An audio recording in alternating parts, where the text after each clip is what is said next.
It's a very exciting story. It's way more exciting than any video game that you're going to go through or any Netflix. The Prophet ﷺ said that when Adam was not there, jinns took arms against the angels, and angels were led by a jinn. Jews do not have the sayings of Moses Musa as a book. Christians do not have sayings of Jesus as a book. Muslims have more than 350,000 written ahadith in books which are in every Muslim household. Which mommy knew that at which age I'm going to install the Prophet ﷺ, the Muslim identity, and the efficacy of the Quran, and then the Quran? Did you do the math on age? None of the Sahabis, none would have gotten married if a current Pakistani Indian Muslim woman were to choose their husbands. हर चीज़ बता देता हूँ अंग्रेजी में, ये जो जुमला उर्दू में बोल दूंगा. नॉटिंघम में मुझसे पूछा था, सर आज इकबाल यार पे लेक्चर दें, इकबाल की खुदी सिखाएं. And I said, sir Iqbal की खुदी हर एक को मिल सकती है, हर एक जगह पे आ सकती है, मगर इकबाल की खुदी वेलफेयर पे नहीं आ सकती. A square plus B square plus 2AB, right? Can anyone tell me where this formula is applied in your real lives? That's the problem. You're not going to make it. I'm telling you, if you're not going to apply all of it, because it says in the Quran, apply all of it. Qaraba means like this. This is Qaraba. Hold on. This is Qaraba. This is how some people are going to be with Allah Azza wa Jal. Hugging Him. That's what you get when you uphold your belief against the tide. Okay? My objective is called IMS. The boy was talking about this. Come together, all Muslims. Become one organism. You are the problem. You're not the solution. You are so distant from Jannah if you were not for the community. There was a time when every gay or a lesbian, once discovered, would have to be hospitalized. Okay? Still, a Pakistani crossing the street of Manchester, whenever any white man said, hey, you know what? You speak really good English. The Pakistani, you know what he does? He feels good. In Bradford, a little boy asks, will I go to hell because I did not do anything about Palestine? Because most Muslim clerics are not on a high purpose. They're all about you and your family. Our Chief of Army Staff does not believe that it is an Islamic duty to help and go to protect wherever Muslims are being persecuted. He does not believe in that Islam. Roshan, if he makes a mistake and if he gets away with it because you approve of that mistake, you've killed his esteem. You made a self-loving pharaoh out of him. Okay? There are 4 categories. Yatlu alayhim ayat, wa yuzakkihim, wa yu'allimuhum al-kitab wal hikmah. 4 different categories you're going to work on.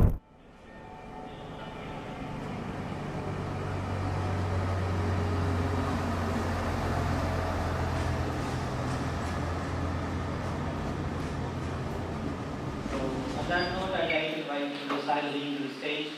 He's come a long way for us and for our children. Let's make sure Brother Sahil doesn't be here and candid. Not with applause, but with... Sure. So we have here Sarah Yasir, Roshan Yasir, and Zainab Yasir. So please go ahead with your question. Alaykum assalam wa rahmatullah. What's your name? Zainab. Okay. How do you spell that? Z-A-R-N-A-B. Zainab. Yeah. Okay, yeah. And my friend is why is there a day of judgment? Why is there a day of judgment? Okay. What's the next question? Next question, how will Allah decide whether you go to hell or heaven? How will He decide who goes to hell or heaven? Okay. Who wrote these questions for you? You wrote them yourself? Let me see.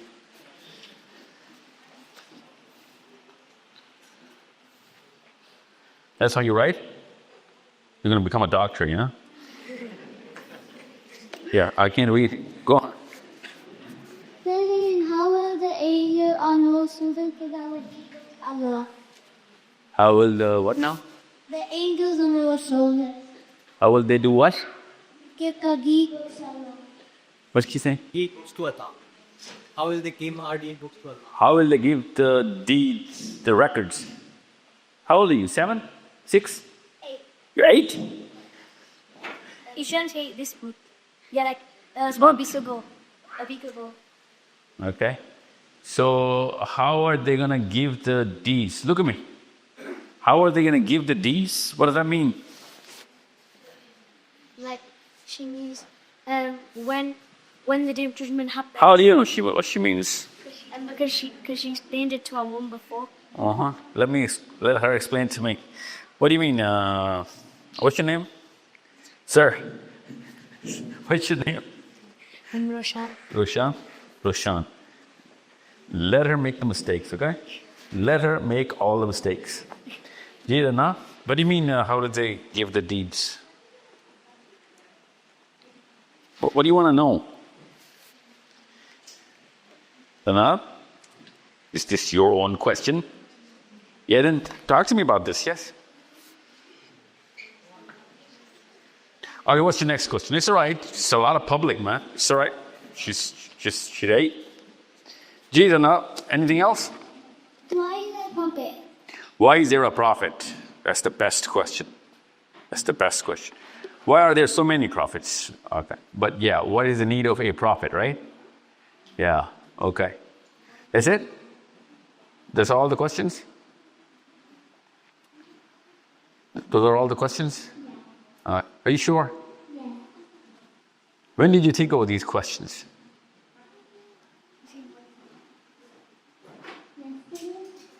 Yesterday? So somebody told you to think of questions? And now, I want to talk to you a lot, okay? Today I'm going to talk to you a lot. Okay? You're just as old as my own daughter. She asks these questions a lot. A lot. Okay? She's passed through 3 questions, these questions. She's up to other questions now, which you are going to too. Okay? Can you hear me properly? Yeah. Can you? Oh, okay. So, who else has more questions? Let me answer all of them. Okay? I'm going to answer all of your questions. Yes, sir. Your name is Roshan. You're how old? I'm 10 years old. You're 10. What's your name? Roshan. Roshan is 10. The Navi is 8.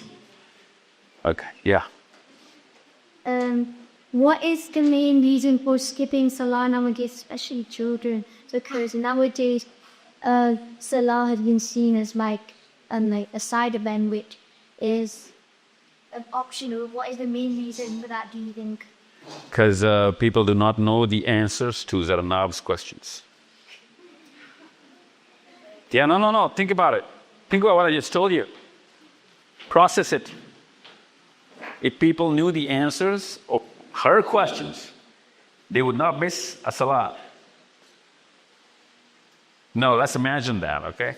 So there are 2 angels here, okay? They're not the 2 angels. They're in total love with us, okay? They're all smiling at us. Okay, now? Okay? So, this angel on my left, whenever I do anything wrong, he doesn't write anything. He looks at the other angel. In amazement, he goes into shock. Ask me why. Yeah. So why would I go into shock when you would hit your brother? Why? If you were to ever hit your brother, I would go into shock, right? Why? Okay, I'm going to make it easy. If I were to hit your brother, would you go into shock? Yeah, why? Because you love your brother, right? Yeah, that's exactly why he goes into shock. Okay? So when he goes into shock, he looks at the boss angel. This is the boss angel. And he asks, should I? And this angel does not say anything. And then he asks again, should I write it down? Because Allah told me to write it down. Right? Yeah. So then this angel nods at him like this. Hold on. Wait, do not write anything down. Okay, think what's going on. So, if I do anything good, and this guy is just holding on to his pen, right? He has not written, let me just, give me, no, not this. This is one of, he's holding on to this, and this. And this guy is not writing anything. He's just looking at the other angel, the right angel, okay? That's literally what's going on. So next time I do anything good, then the boss angel smiles at this angel and he says, now write this down. Okay? So he says, but he missed the salah. I got to write something down. And he says, how much does he owe you now? He says, okay, he owes me 10 credits. And then he says, okay, this good thing that he did, how much do you owe him now? And he said, I owe him about 20. Okay? Then this guy says, okay, do the math, just write 10. 10 good things. You get it? That's how it's going on. So this deed, this book, and you haven't left any single page, have you? What do? Just draw lines? Like, what's this? So, here, this is the bad things. These are the good things. This guy was waiting up on writing something right, but he did not, this angel did not let anything go down this left side. And here it was supposed to be 20. He said, well, you had this, you had to write 10, so instead just write 10. And do not write anything here. This keeps on going on and on and on until something else happens. Something else happens, and this angel, the right angel, the boss angel, he says to this angel, look at me, no, this is serious stuff. He says, from now on, do not write anything good. And this angel says, why? What happened now? What changed? Zanab, you're 8, you're going to get this now, okay? So nothing good is going to go on, and everything bad that I do is going to be written down. Maybe even multiply by 10. So this angel gets confused. He says, oh, what changed all of a sudden? Then this angel says, because now this man has stopped to feel any remorse. Do you know what remorse is? Yeah. Ask your big brother, what is remorse? How old are you? 10. You're 10? What's remorse? So it's like... No, explain it to her. On the microphone. Remorse. What is remorse? remorse is basically like when you feel like sorry for someone. No, keep it close to you. Is it like when you feel like sorry for someone? Yeah, that's not for someone, for yourself. For you in front of God, right? That's remorse. That's a disappointment in your own self. Okay? So when you feel disappointed, this angel does not let this angel write anything. But you stop feeling disappointed in any bad thing, then nothing good gets written down. Okay? Now that's how they write down. But that's not your question. Your question was way more interesting. Your question was, how are they going to give it to Allah Azza wa Jal? Right? Yeah, so Prophet ﷺ actually told us the answer to this question. That's why it's such a wonderful question. There is a certain medium on which, you have iPad, right? Yeah, you have Roblox, right? No. You don't have Roblox? Mm-hmm. No, we actually don't. Okay, but you have an iPad, right? Yeah. Do you connect to the internet? How does your iPad know that it's connected to the internet? Think. The iPad is just a machine. How does it know that it's connected to the internet?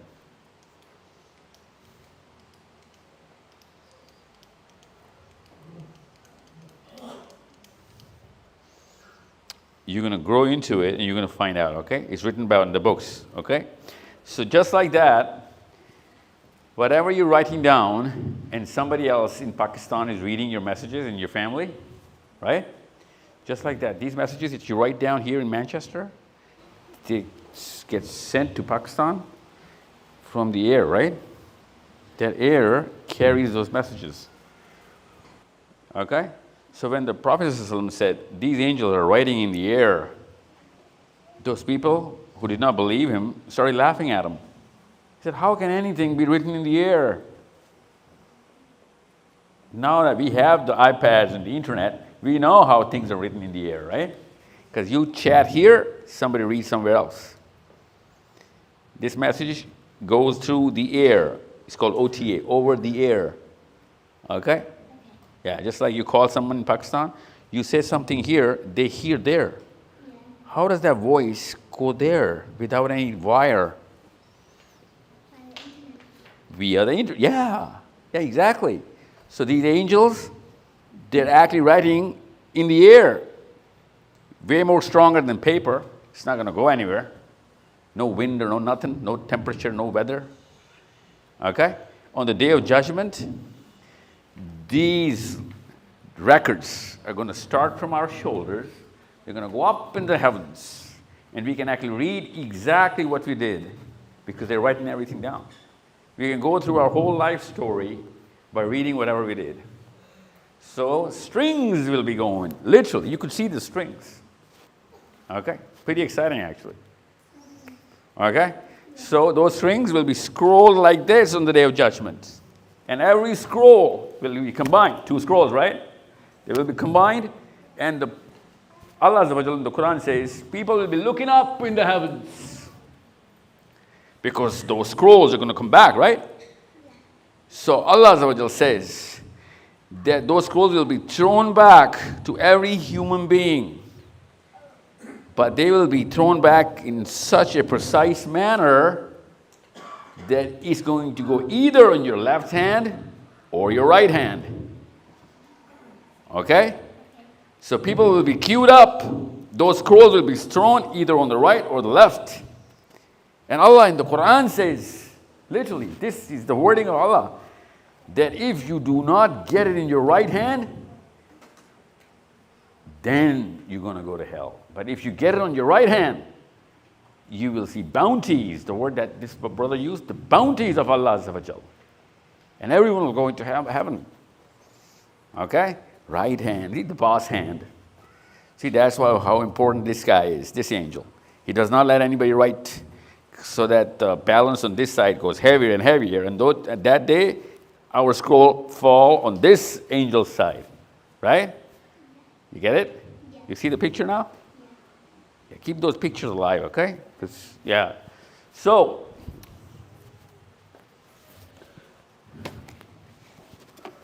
why is there a prophet? That is why I came here. So I'm going to talk a lot about this. Listen very carefully. Of why is there a need of any prophet to come to the human planet and change everything. Okay? Because the last prophet, sallallahu alaihi wasallam, has come and gone. Now there is a need of a prophet. Everyone is actually waiting for it. Okay? Everyone's waiting for a prophet, but there is no more prophets. So the Prophet said, well, I'm gone. And you're going to need a prophet. And no more prophet is going to come. So I give all those Arnabs the job of a prophet now. Yeah, exciting, isn't it? Yeah. So you got to learn what is a prophet and why a prophet comes so that you can do the job. Yeah? Yeah. Yeah, that's the difference between any Christian or a Jewish guy or a Muslim. Because a Muslim man or a girl is on the job of a prophet. Okay? The Jewish men were waiting, were told to wait. Because more prophets are about to come. The Christians were told, wait. You're not ready yet. The prophet is about to come. But Muslims are told, now you cannot wait because no more prophet is going to come. Now every one of you has the job of a prophet without being a prophet. Do the job. Okay? So what is the job? I'll tell you.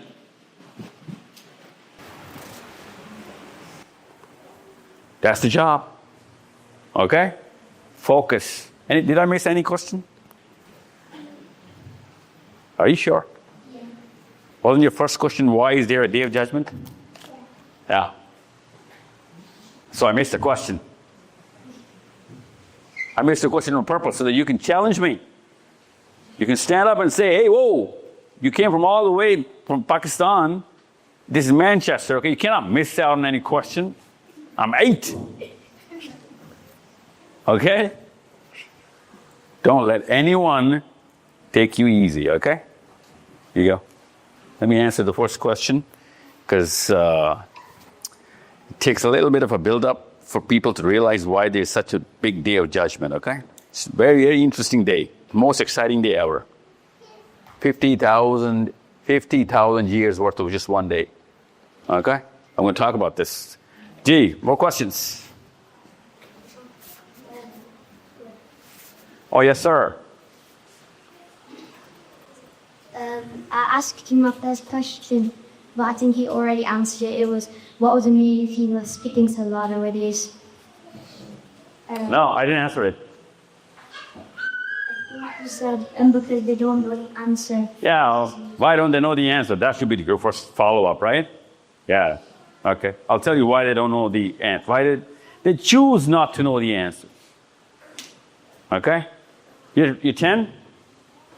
You go to school? Yeah. You play football? Yes. You have friends? So, Sort of. yeah. At 10, you have to have plenty of friends, man. And teammates. Yeah, they're friends. Yeah. So how many hours do you spend outside the home after you go to school? I reckon around You reckon? 1. You reckon? Around what? Around 1.5, because In school. no, outside of school. In school, in total. In school we have 1 hour and 15 minutes of playtime. Split. Let me make it simple. When do you go to school? 8:50 and 8:40 in the morning. Okay. That's when you reach school. Yeah. Yeah. When do you go to school?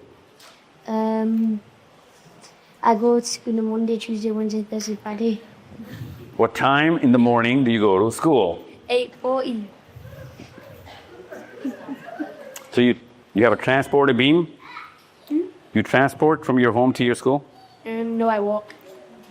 Okay. So you start at about 8 and you reach there at 40, right? No, I start at 8:35.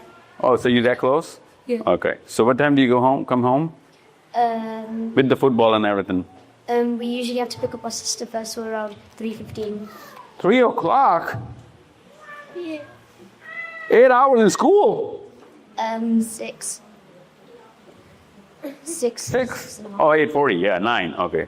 So 9 to 3, you're in school. That's more than your dad spends a job. Not really. What time does he go to work? 6 a.m. Really? When did he come home? Where's your father? Who's your father? 8 p.m. He's not here right now. He's at work. What time does he come home? 8 p.m. Maybe 8 p.m.? latest case 11 p.m. And you're asleep by then? Yeah. Yeah. It depends on what day. Sometimes we're waiting for him because Because you gotta buy something. no, because he says that he's got something for someone waiting for him, and he says he wants to tell us something. So 6 a.m. to 11-ish. That's like the worst case. Yeah. One. Is he lying? Did you say he's lying? I said worst case. Worst case. Are these your kids? So your kids can lie in public like that, and you're telling them that they're to be blamed. So I said worst case. I know, you're right, man. You're right. Worst case. You said she didn't hear it. Don't worry about it. You're not lying. Okay? On average. What time does he come home? He usually comes home around 5 o'clock to pick us up from mosque. And then sometimes he goes home again. Then sometimes he goes work again. It's okay. Let her scream. Yeah. Don't shut down my Muslim kids. And then sometimes he goes work again. And then after that he comes home at 8. So on average, man, give me a time on the clock, buddy. 5 o'clock. 5. Okay, so 6 to 5. You know what he does? Do you know what he does for you know? Is it hard? Sometimes half. He does half and half. Half basically. Rushan?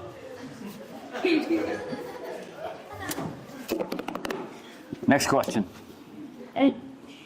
How does your environment, your brain, and your mindset affect how you think about Islam? Yeah, that's why I was asking about the dad's routine, buddy.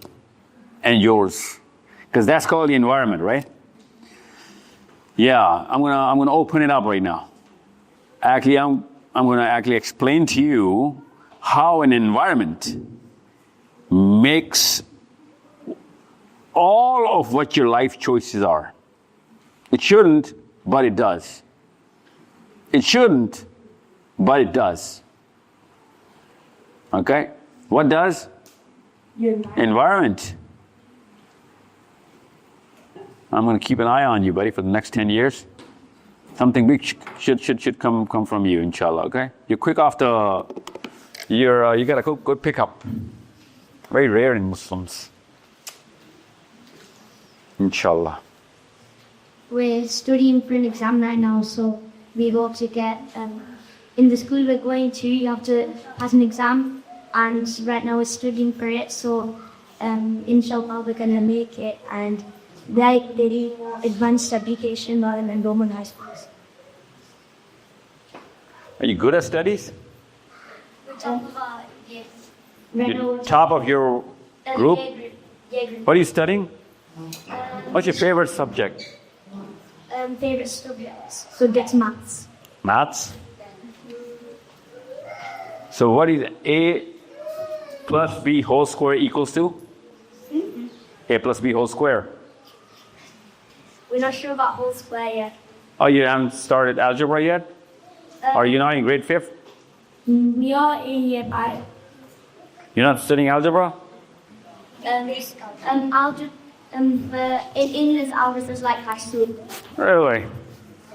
I wonder why they're getting all the Fields Medal then. So let's ask them. A plus B whole squared is? A squared plus B squared plus 2AB, right? No, that's not the question that you asked. Now we're going to ask the real question. This is a formula in algebra, like 101. That's like the first thing you learn. Can anyone tell me where this formula is applied in your real lives?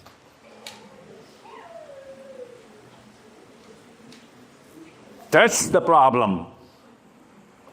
You understand me? Doesn't matter whether you're passing or failing in a grade or up or down. If you do not know the application, you're a failure.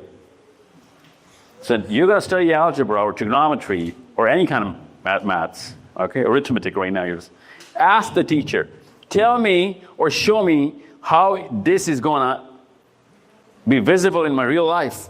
Apply this for me. And you're going to fall in love with mathematics. That's the only difference between a Muslim and anybody else right now. They know the Quran, they know the formula of the Quran, they do not know how to apply it. That's why when that brother was reciting the Quran, nobody understood it. Everybody knew what he's going to say next. Nobody knew what it meant. So everybody knows what A squared plus B squared plus 2AB is, but nobody knows what it actually means. You got it? Yeah. So if I recite the Quran and you say, hey, listen, dude, bro, that's what you call it, right, bro? Since I call each other, yeah. Bro, yeah. So bro, apply this for me. Because if I cannot apply the Quran, the meaning in your life or my own life, or show it to you right there, right in Manchester, right there. If I cannot apply the Quran right there in front of you, you're like, well, then this is no good for me. Okay? So Zanab, that's the job of the Prophet. He applies the Quran right in front of you.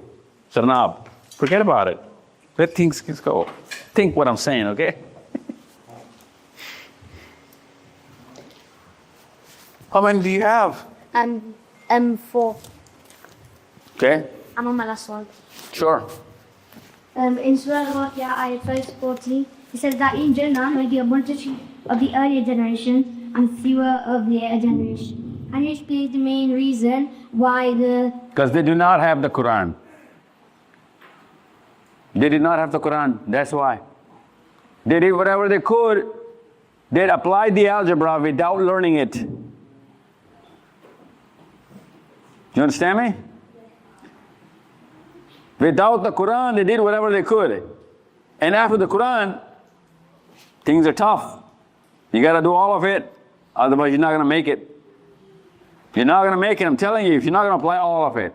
Because it says in the Quran, apply all of it. Okay? Yeah. Fully. The word is fully.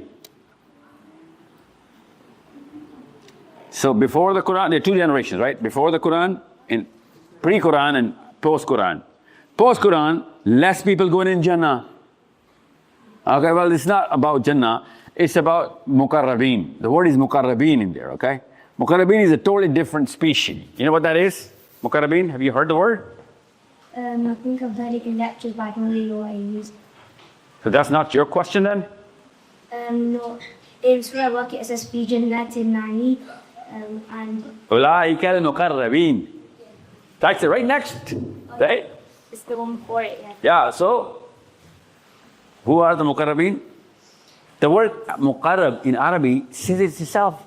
That's such a beautiful, delicious language. The word itself explains its own self. Okay? Qaraba means like this. Come here. This is Qaraba. Hold on. This is Qaraba. This is how some people are going to be with Allah Azza wa Jal, hugging Him. So those close to him, Hugging, use the word. and those hugging him. Yeah. That's what Allah Azza wa Jal is saying. That some of Muslims are going to reach that level. Most of the Muqarrabeens are not going to be from the Quran. As shocked as you are, everybody was shocked when the Prophet ﷺ told them. Every Sahabi was like, "Oh Rasulullah, not from amongst us."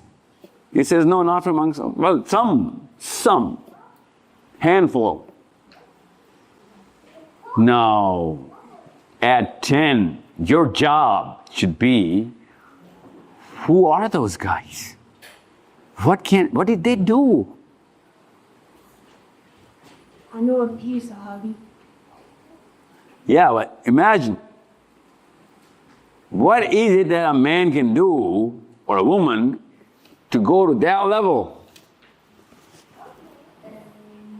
Live by Allah's book, Not just live by it, apply it, not just apply it. What else? Come on, hit me. and like read by it, like, and use it as a base of their life, like That's called apply, okay? That's application. What else? learn it. That's way before applying it. I'm not sure. Make everybody else apply it. You see? That's the big project. Okay? So before the Quran, people without even knowing the Quran did whatever the Quran has to demand. People did it. From Adam alayhi salam's first generation till the last man who was born right before Prophet sallallahu alaihi wasallam. Okay? There was this guy, his name was Zad. His name was Zad. Oh, you want this? You just put it here. Okay. And the Prophet ﷺ had not declared his prophethood yet. Everybody knew him. Everybody knew him. Okay. His son became one of the top 10 people of Islam. Okay. His name is Sayyid bin Zaid. So this guy Zad was an old man. Okay.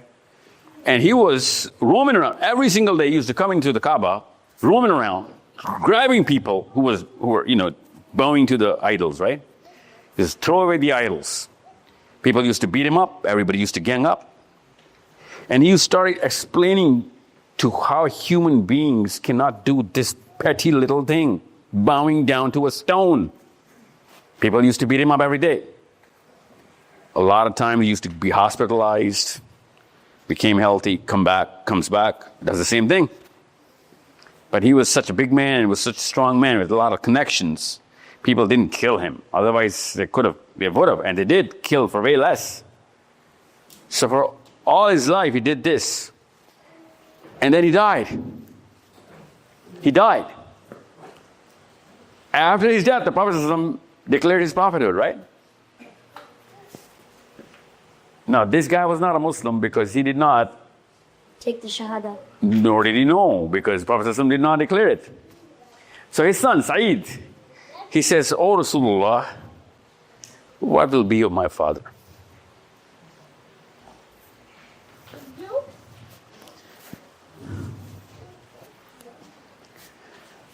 The Prophet ﷺ said, because everybody knew this guy's dad, right?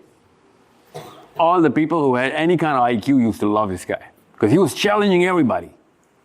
There was one guy, old man, all his life. His son, obviously his son had to be that guy, right? Because he was raising his own son. So his son became the top guy. So he said, "What will happen to my father?" And the Prophet ﷺ said, "Say, do you know that on the day of judgment, every prophet will have his own people standing in front of Allah Azza wa Jal, whoever followed him, right? Every prophet." So Saeed says, "Ya Rasulullah, but my father did not believe in any prophet." He said, "Yeah, I know." So every prophet will have his own people. And then you will see this one guy standing as a people of his own, an ummah of one guy. You understand me? Yeah. This guy will represent an ummah of his own. Just one guy. No prophet, just a regular guy. That's what you get when you uphold your belief against the tide.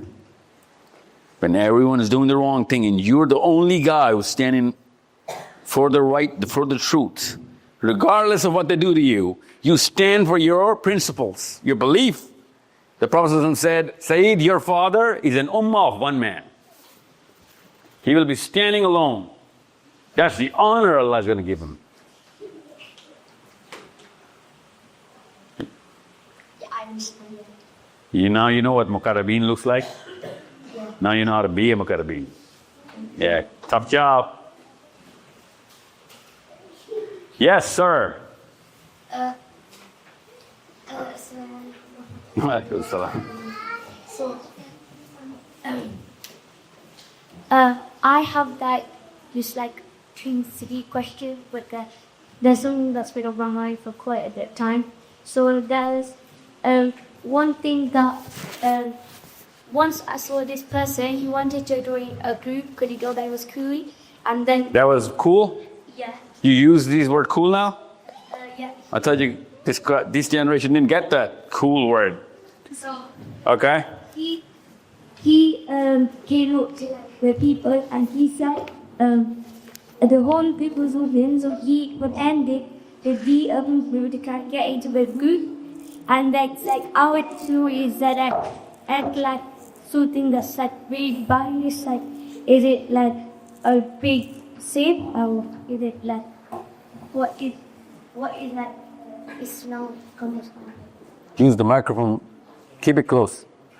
What's that? So that dude, did he commit a sin by pretending to be a Muslim to look cool? Yeah. Okay.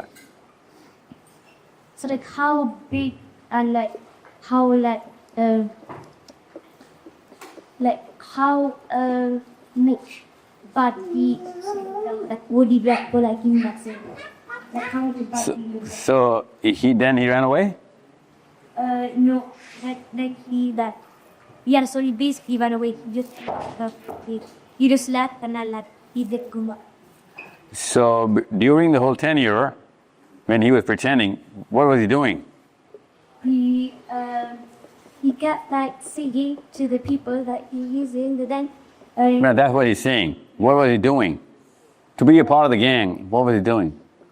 you were just like to be like that, like you have to be like one of the people the people in the group thought that like, oh yeah, they could be good girls, and if you didn't like exist before you get accepted, and then when the people in the group, they knew that she was a Muslim because that whenever they did a Islam lesson, the kid, he used to like go, and say like, I hate this, and he used to say that he was like his parents were like Christian and the atheists, and he hated Islam.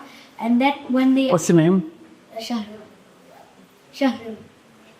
Sharon. Shahram. Yeah. Shahram. Yeah. So then the people asked How old are you? 10. How old was this boy? It was like 3 years, but he was about 7 years old. Where is he now? He left the school in Tyrese. We gone to a place that like in Manchester. You know where we go? Shahram, listen, this is it's called a question of jeopardy, okay? It's a situation. I'll tell you what it means. So your question is, was he committing a sin? Yeah. No. But the whole gang was. See? The whole gang is committing a sin because they did not make him fulfill or follow through his own pretension. After even he pretended to be a part of the gang, he did not deem the gang worth changing his belief for. You guys didn't inspire him. You know what I'm saying? Plus how you're 10, 12? 10. What are you guys at 10? Well, where did that boy go? Twins. Were you asking me those questions? No, him. We're identical twins. Hold on. Are there 3 of you guys? No, 2. Just Did you just ask me all those questions? before him, yeah. Really? You're Roshan? Yeah. My God. Okay, listen, Shahram. Shahram. Yeah. Shahram. You're 10, it's all right. You cannot sin right now. But if it were happened to you if you were adults, then I'll blame the gang, not that dude. Okay? You're 10, it's all right. Just take it easy. Go on. What's your 3 questions?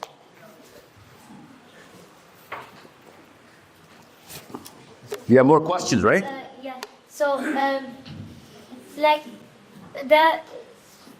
I've heard that the Prophet Muhammad used to sleep on his right side, and everything that like we were told should use, like even don't sleep on right side, has benefit for us, like physically. So like will that be a benefit for us, like physically when you sleep on our right sides or not? Yeah, why? Because most of the things that Islam tells us to do. No, I know. I get the idea. In this specific case, why is it more beneficial to sleep on the right side? I Do you have biology in school? no, not yet. Really? England? No biology in school? Till 5th grade? We're in primary school yet. 5th grade. That's middle school. We don't have. Yeah, we have primary school and high school. Does he go how many to see? The heart is on the left side. Okay? So if you lean on the heart, the flow is going to pressurize the veins around the heart. So the blood stops flowing. It's not a stop. It never stops, okay? But it constricts them. Okay? It squishes the whole system, even though you cannot squish your heart because it's right there in the middle of the ribs, right? But if you sleep on the right, it's a free-flowing motion of the circulation of the blood, right? That's just one. Think of 3 more. Okay? You're 1 week. Tell everyone in your house 3 other benefits of sleeping on the right side. Okay? What's your next question? That was basically it. Okay. Only a few. Okay. Thank you. Banab? Gee.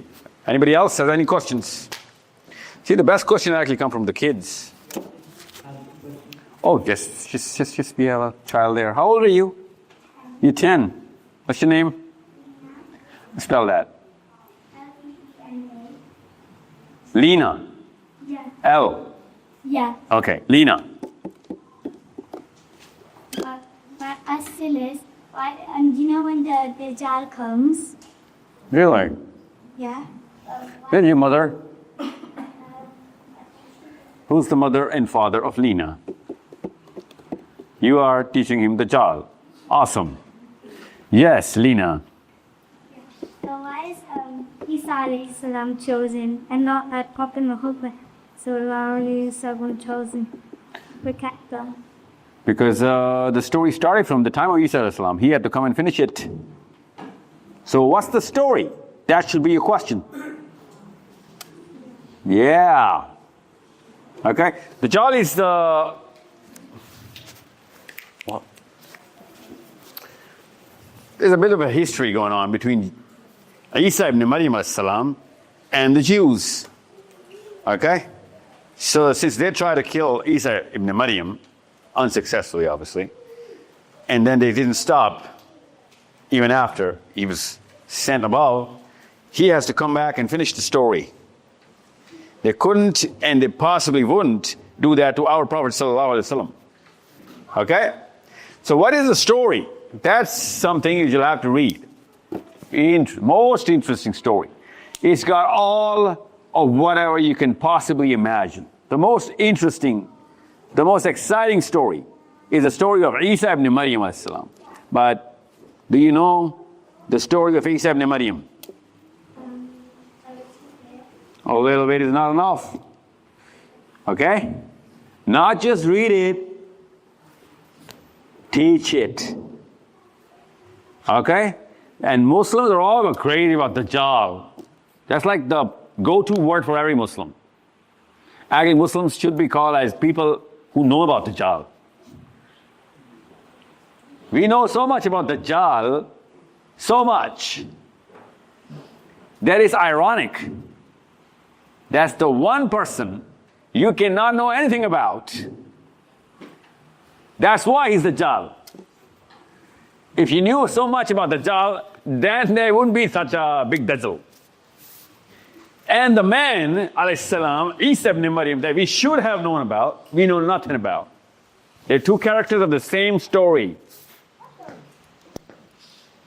That's why I go crazy. Every Muslim man or woman, top fives, Dajjal, top five. You know those billboard lists? Those top movie lists of whatever you have in England? What's it called? What now?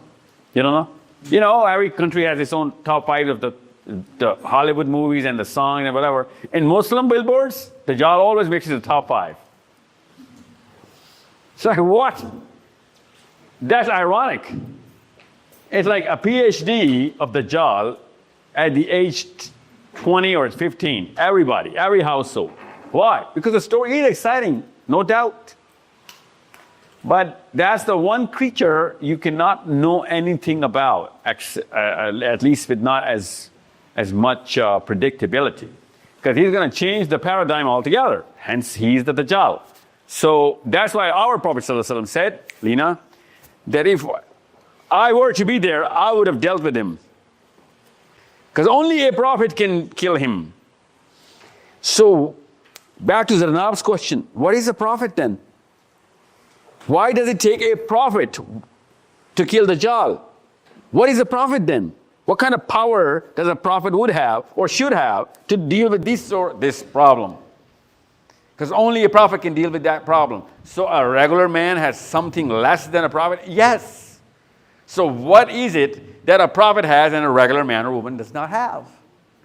They have the ability to speak up for their religion. But that's what every man has. That's why we can do the job of a prophet. Okay, Lina, think. And a girl is going to solve this problem. You might be that girl. I gave you a cue. Okay, Lina, counting on you. You're 10. You have the time to go into it and see, not the job, but Isa ibn Maryam, alayhi salam. You should be the ambassador, the real ambassador. Please start your main session. We only have 1.5 hours left.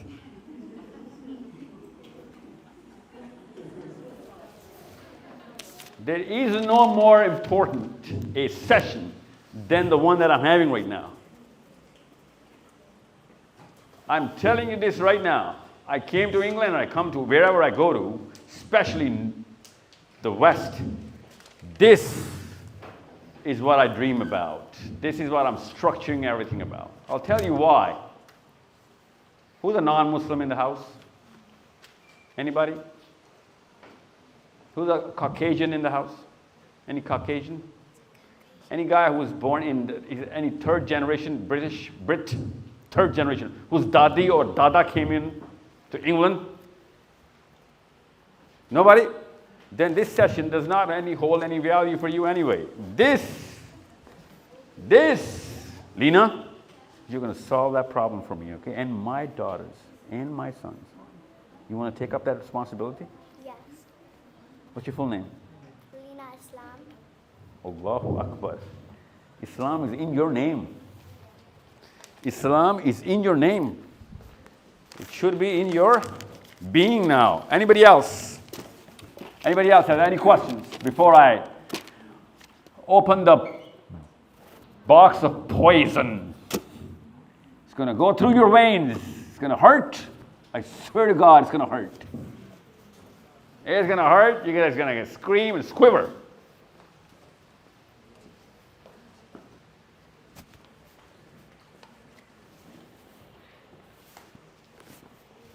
Well, you got piling up kids now?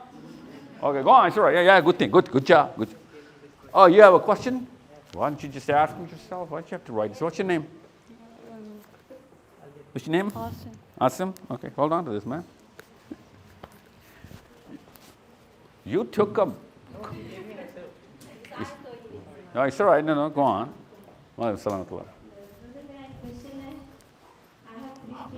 You have 3 kids? When did you come to England? When did you come to England? We call it England here, right? This is England, right? Last time I checked? Because I'm coming straight from Scotland right now. And if you said over England there, you're in a lot of trouble. Yeah. So 10 years, 8 years, 10 years, 7 years ago. What's your name? Iram. Iram. When did you come to the Great Britain of the United Kingdom? 2007. 7. So that's more than 18 years. close to 2 decades. You study here? No. Close call. Yes, you have 3 kids. What's your question? 3 kids, 8, 10, 7, and 4. That's 4. That's 4 kids. 3 kids, 10, 7, and 4. 10-year-old, 7-year-old, Did- 4-year-old. Didn't you see the... Yeah, I get it, man. But she gave 4 ages, didn't she? Yeah, so my question is, you said homeschooling, so... I said homeschooling. No, because... Everybody says the word homeschooling sometime. But my question is, I was very nervous. I said, I'm not going to ask you the question, because if you say something, I can't. Like, मैं तीनों बच्चों को homeschooling करना चाह रही हूँ. I need a start. I don't know मैं किधर से मैं start करूँ. मेरे बच्चों को 8, 10, 7, 10, 8, 7, 4. No 8, no 8. No, I said 10 years old, 7 years old, and 4 years old. 3 kids. So how do you start homeschooling? मैंने ये आपसे आपकी सेशन में देखती रहती हूँ on YouTube पे. Anybody else is trying to homeschool? 2 people. I'll tell you why to homeschool. That's not my agenda today. We have a homeschooling tour in England right now going on. Come to that or look at that video for sure. Because if I start talking about homeschooling, I'm going to get these slips by the dozens. Okay? But where do you start?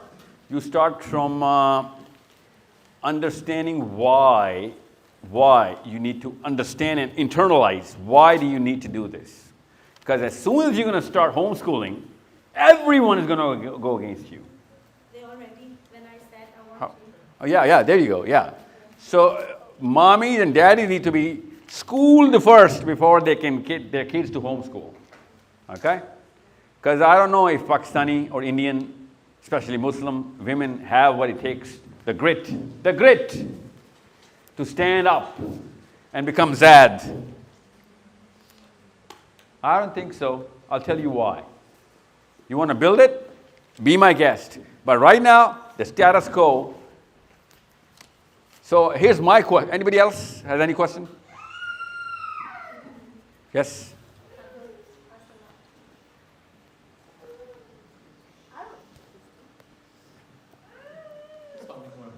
Alaikum salam. मेरा question है याजूज और माजूज के बारे में है ना? Yeah. Yeah. That's top 3. Dajjal is right there under Yajuj and Majuj. Yeah. हज़रत आदम अलैहिस्सलाम चूँकि पहले इंसान है तो उनकी जनरेशन में से हज़रत नूह अलैहिस्सलाम और उनकी जनरेशन में से याजूज और Majuj.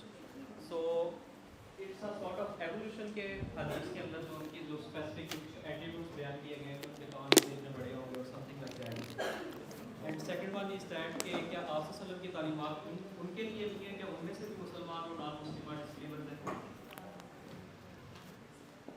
The word is dabba. Look it up in the Quran. Yeah. Dabba actually means in Arabic, creatures who can think. Yeah. So whenever there is a creature who can think, the word of God applies with all of its implications to every creature. So they will be tested. So much so, the Prophet ﷺ said, most of the people of hell, hence they had a choice of heaven. Otherwise, they cannot go to hell. If they did not have a choice, they cannot be put to hell. Most of the people of hell will be Ya'juj and Ma'juj. Okay? So the earlier part of your question is it evolution that they became like this? Well, if it were evolution, we'd be like that. Because we're way down the lane of evolution, right? They were way ahead in the graph. So Adam alayhi salam did not spend his time on this planet is not all of his time. Okay? That's where the answers come from. Hadiba yansilun. Hadiba yansilun.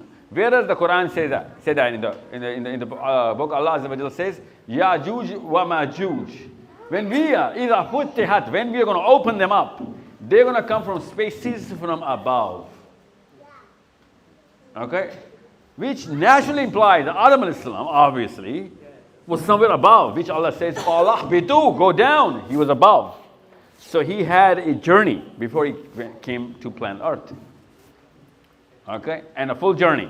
Hence the 1,000 years.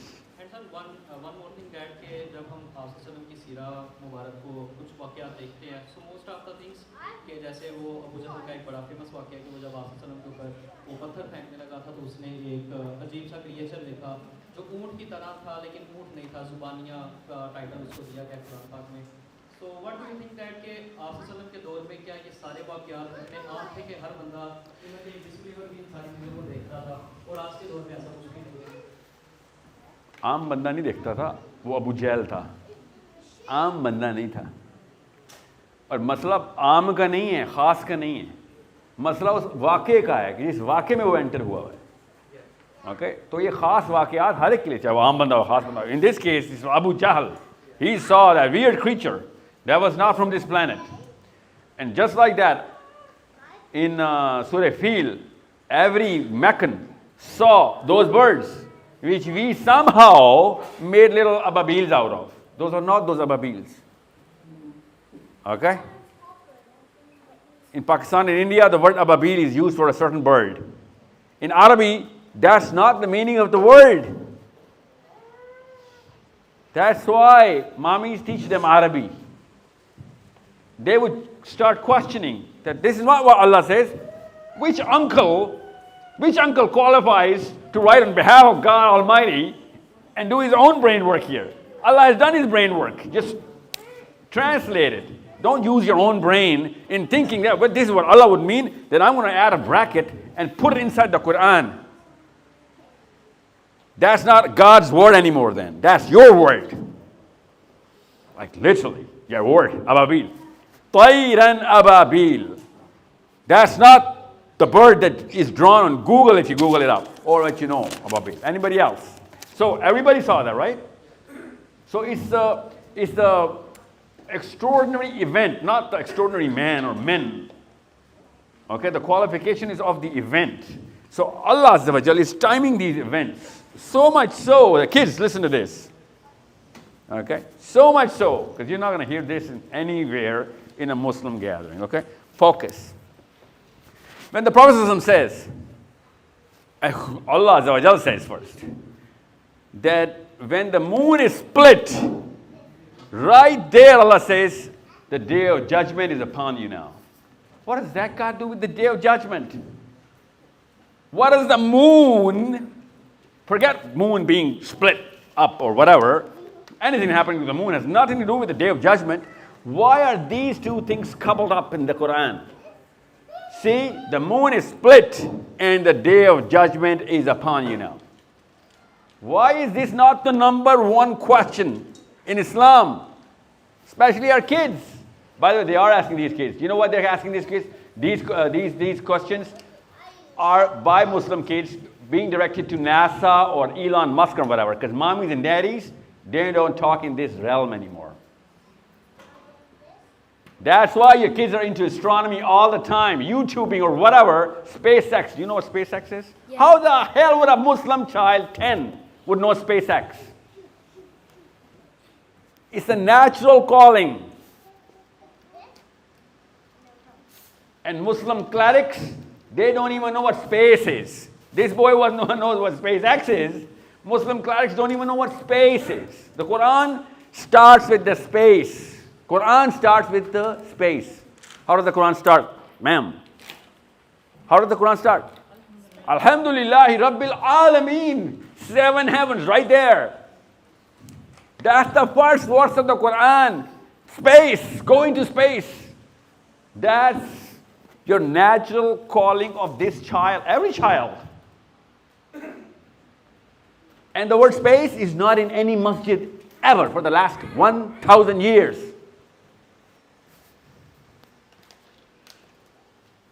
That's why kids don't read the Quran. And they are reading about the Quran from SpaceX, about the heavens. The Quran is telling us to look up and see the heavens. Don't you see? So, coming back, Shakul Qamar, Day of Judgment. These two things coupled together. Why? So, who can tell me what happened? Who can tell me? I'll tell you. This boy will be able to tell me what actually happened when the moon was split.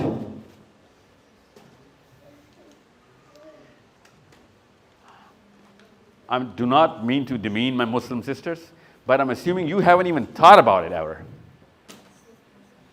Have you even thought about it ever? And if you have, you are the exception I'm looking for. But ask the Muslim halakas of sisters gathering up. They do not talk about the Quran in the grandeur that it demands. The grandeur. Elon Musk is doing it for us. He's not going to teach the Quran, I swear to God. Even if he wants to, he won't be able to.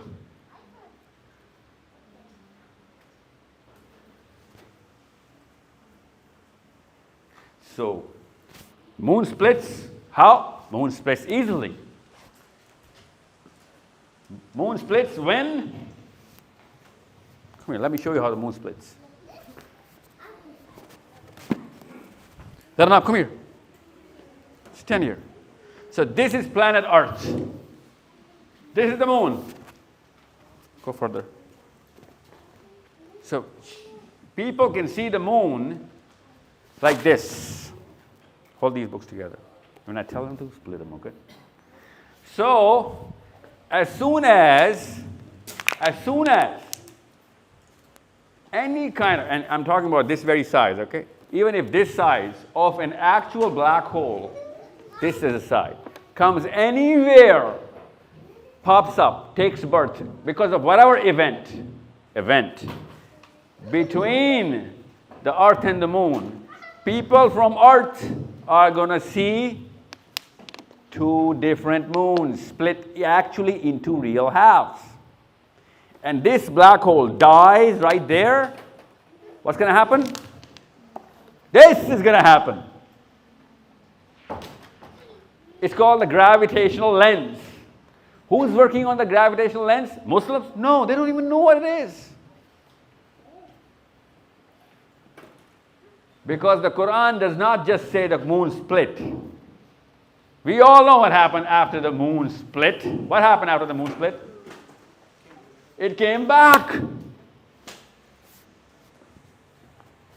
That's not according to the sunnah of Allah in any laws of any physics, wherever things happen. When the body in space starts moving, it's going to remain in motion. Okay? That's the first law of motion. Anybody in motion is going to remain in motion unless some external forces apply around, right? And these are two different bodies, two equal halves moving away. In space, there is no friction, no air, no nothing. And then they come back. Which means now that this kind of black hole got popped up. It's like a disease. It's the first mole. Okay? It's a disease. So the first of those moles have appeared. And next time, there are going to be many moles around you. And in the Quran says on that day, you're going to see doors in your sky. Doors. That's Surah Naba. That's the date which Surah Qamar is talking about, when it's talking about the splitting of the moon. So the first time it's going to happen, the moon is going to split. Next time it's going to happen, everything is going to split. That's what Allah says, Abwaba. You're going to see doors. Every single inch of this heaven, this sky is going to be doorways. So the first has appeared, the last is about to come. The first lens has appeared, the first black hole has popped up, now they're going to start popping up because now the atmosphere is friendly for these sort of things. So it's going to pop up naturally. That's what Surah Qamar is saying. Thank you. I'm telling you, these kids are going to become scholars and professors and teachers and implementers and inspirers of the Quran. If you teach them the way the Quran demands a Muslim to open up everything. However, that makes me fall right back into my session so naturally. However, we are not going to do that. We are not going to do that. Is this going to work? We are not going to do that because we can calculate easily. Mommies, listen to this. This is my main session for whoever wrote this slip, okay? More slips? Why are you making that boy stand? I told him to sit down. Okay, what's your question? Asim? कोई बात नहीं. You want to read this? Okay. Let's see. How do we stop thinking about modern, what's this word? S-L-U-G-G? Slug. Stug. Stuff. Oh, modern stuff. Okay. Yeah, let me answer this right there. Okay. Good question. Good question, okay? Sit down. Why are you standing up? Okay.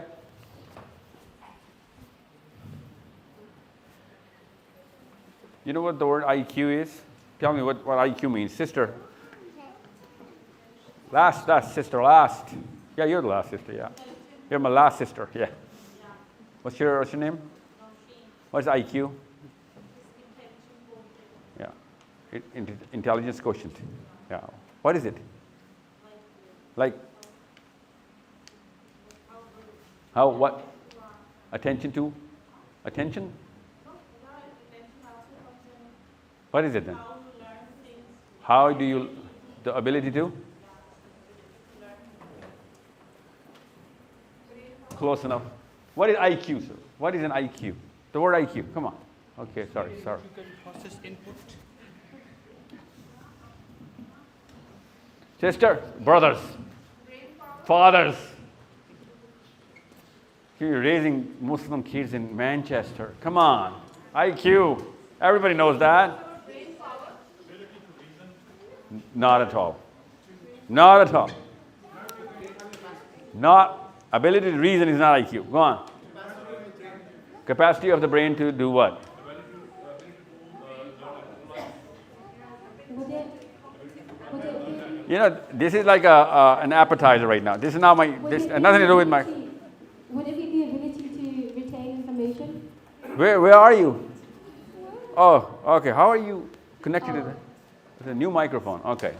The ability to what? To retain information. Not at all. That's memory. Ability to compute. Hippocampus. Nothing to do with the IQ. Internalize wisdom. Nope. Not even close. How quick and accurate Yeah. Quick what? Quick and accurate what?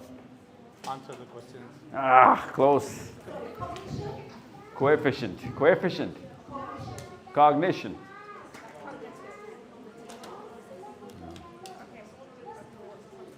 It's a very simple thing, IQ. IQ is the speed at which you can process data. The speed of processing data is IQ, okay? Digest quick. Who is that?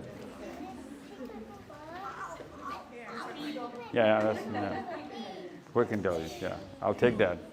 I'll take that. Because it's the speed, do not do that. It is because the process, what's your name, sir? Yeah. Taki? Yeah. You and I are in sync, okay? Keep the grace. Keep the grace. You get it? Yeah. What do you use the word? Low key now? Yeah?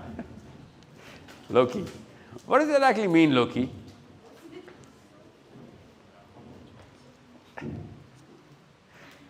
What does it mean when you say low key? There's no one word for it, right? It's a whole phenomenon around it. Yeah, I know. So IQ, Taki, IQ is the speed at which you can process any kind of data. Now you can measure that. Anyone can Google it up and check his IQ right now. Check it right now. You can do it. Less than 10 minutes, obviously they're going to give you a timer, right? Because if you not time it, it's not IQ, right? So focus on what I'm about to tell you.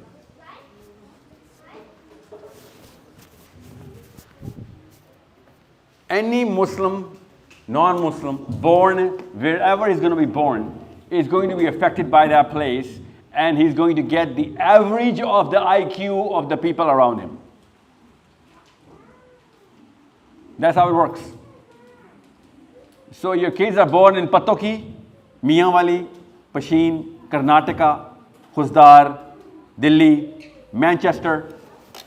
The whole city is going to give him the IQ, the average of the people around him, right?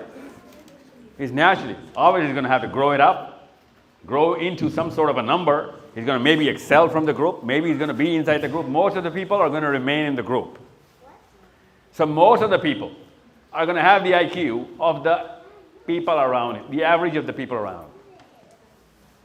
That's the ability to process data.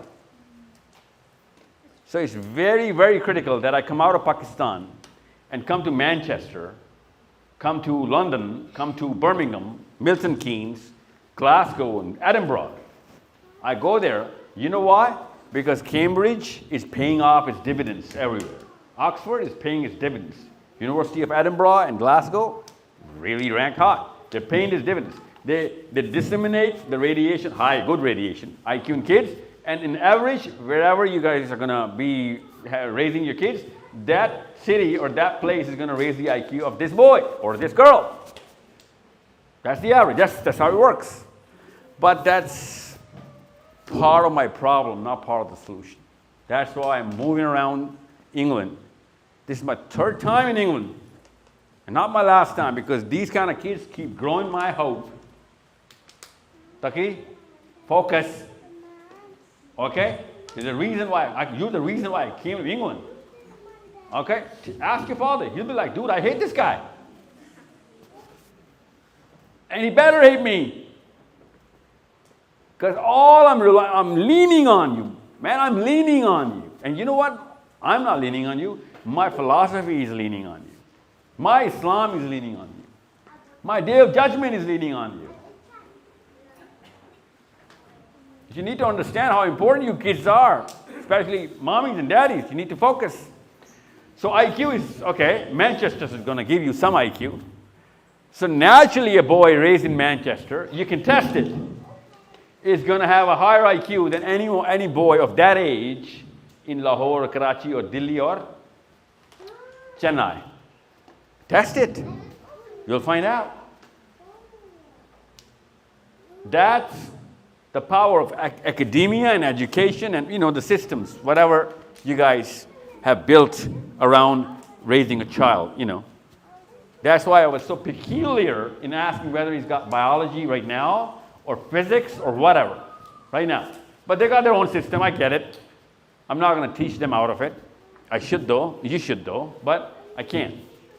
But then there's another problem. See, the higher the IQ, the natural flow of whatever information you're going to get because of your IQ, you're going to process so much information, you are going to get a false sense of self-esteem. In other words, kids in Manchester are going to have a higher sense of self-esteem than kids in Karachi. You can test that here in Manchester. Who came to Manchester, England this year? Last 5 years. You came in the last 5 years. Last 5 years. Okay. Can you raise your hand a little higher? I just want to do a number here. Okay, 1, 2, 3, 4, 5, 6, 7, 8, 9, 10, 11, 12, 13, 14, 15, 16. Okay, sister, what's your name? What's your name, sorry? I can't hear you. See? Microphone. Just spell it for me. Can anyone get that? Ghazala? Didn't you start with a D? A G. Ghazala. How old are you, Ghazala? You're 19. Okay, you came less than 5 years ago, right? Yeah. Where you come from? Why are you so shy about your city? Chishtiyan. Where is it? You know why you're shy? That's exactly what I'm talking about. Everybody knows. Cue it up. Yeah, Ghazala. You study here? Yeah, do you know any people from your education? You go to school? But how do you study? You go out to study somewhere? Yeah, where do you go? College. What's the name of the college? Preston College. With a P, Preston. Okay. So what are you studying? IT. So when Ghazala goes to Preston, all of my daughters and sisters who come from Pakistan or India, wherever, they're going to go through, the word is called acculturation, I know. Acculturation, with an A. Okay? Acculturation is when a solute enters a solvent. What happens to the solute? You know what a solute is, right? Yeah, okay. Do you know what a solute is? Ghazala, what is a solute? No, you don't know what a solute is. Then ask. You know why you're not asking? Because your IQ could be high, but your esteem is still shaky. You know why? Mommy had a Gora complex. Yeah, that's the problem. So, I can easily, in less than 10 minutes, give you an app, log you in, do your questionnaire. Less than 10 minutes, more than about 150 people, and I can get the IQ of the room right here, right now. The problem is not the IQ, Ghazala. You're going to be growing IQ every year, 2 points, maybe 3, depending on how good you are, okay? But your esteem is going down. And God forbid, if you carry that or you grab the esteem from your colleagues here in Preston, you are the biggest problem for my philosophy. This preamble is going to tell you what I'm here in Manchester for. Okay? My objective is called IMS. The boy was talking about this. Come together, all Muslims. Become one organism. Because if you get hurt and I don't feel it, I am cursed in the Quran. I am not going to make it in the day of judgment. If I don't feel your pain right now.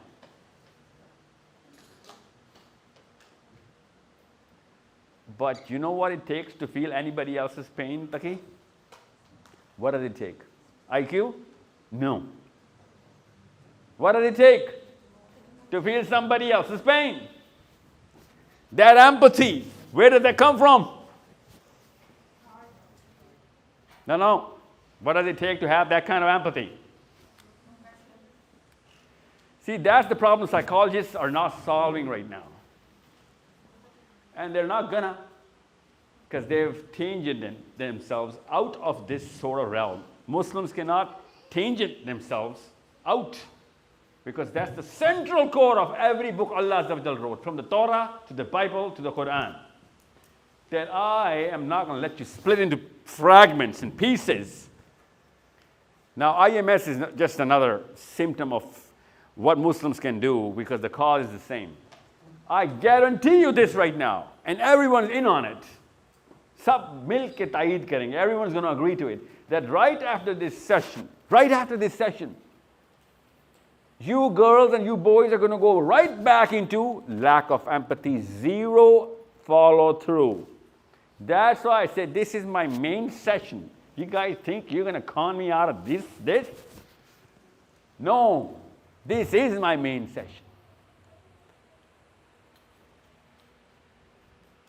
So what does it take to live up to the hadith this little boy was talking about, that if you are not single organism, you are not even going to smell Jannah.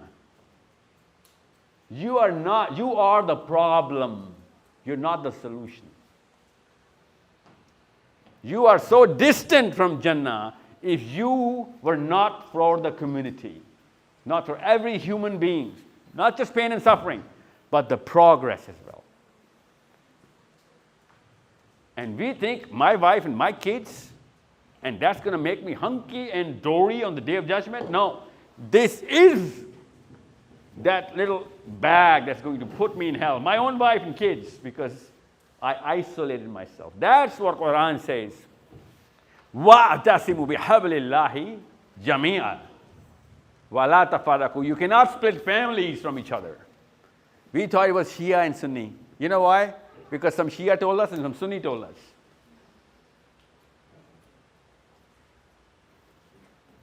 So we are fragmented into different single family units. That's what you call it in Manchester, right? In America, that's what you call it.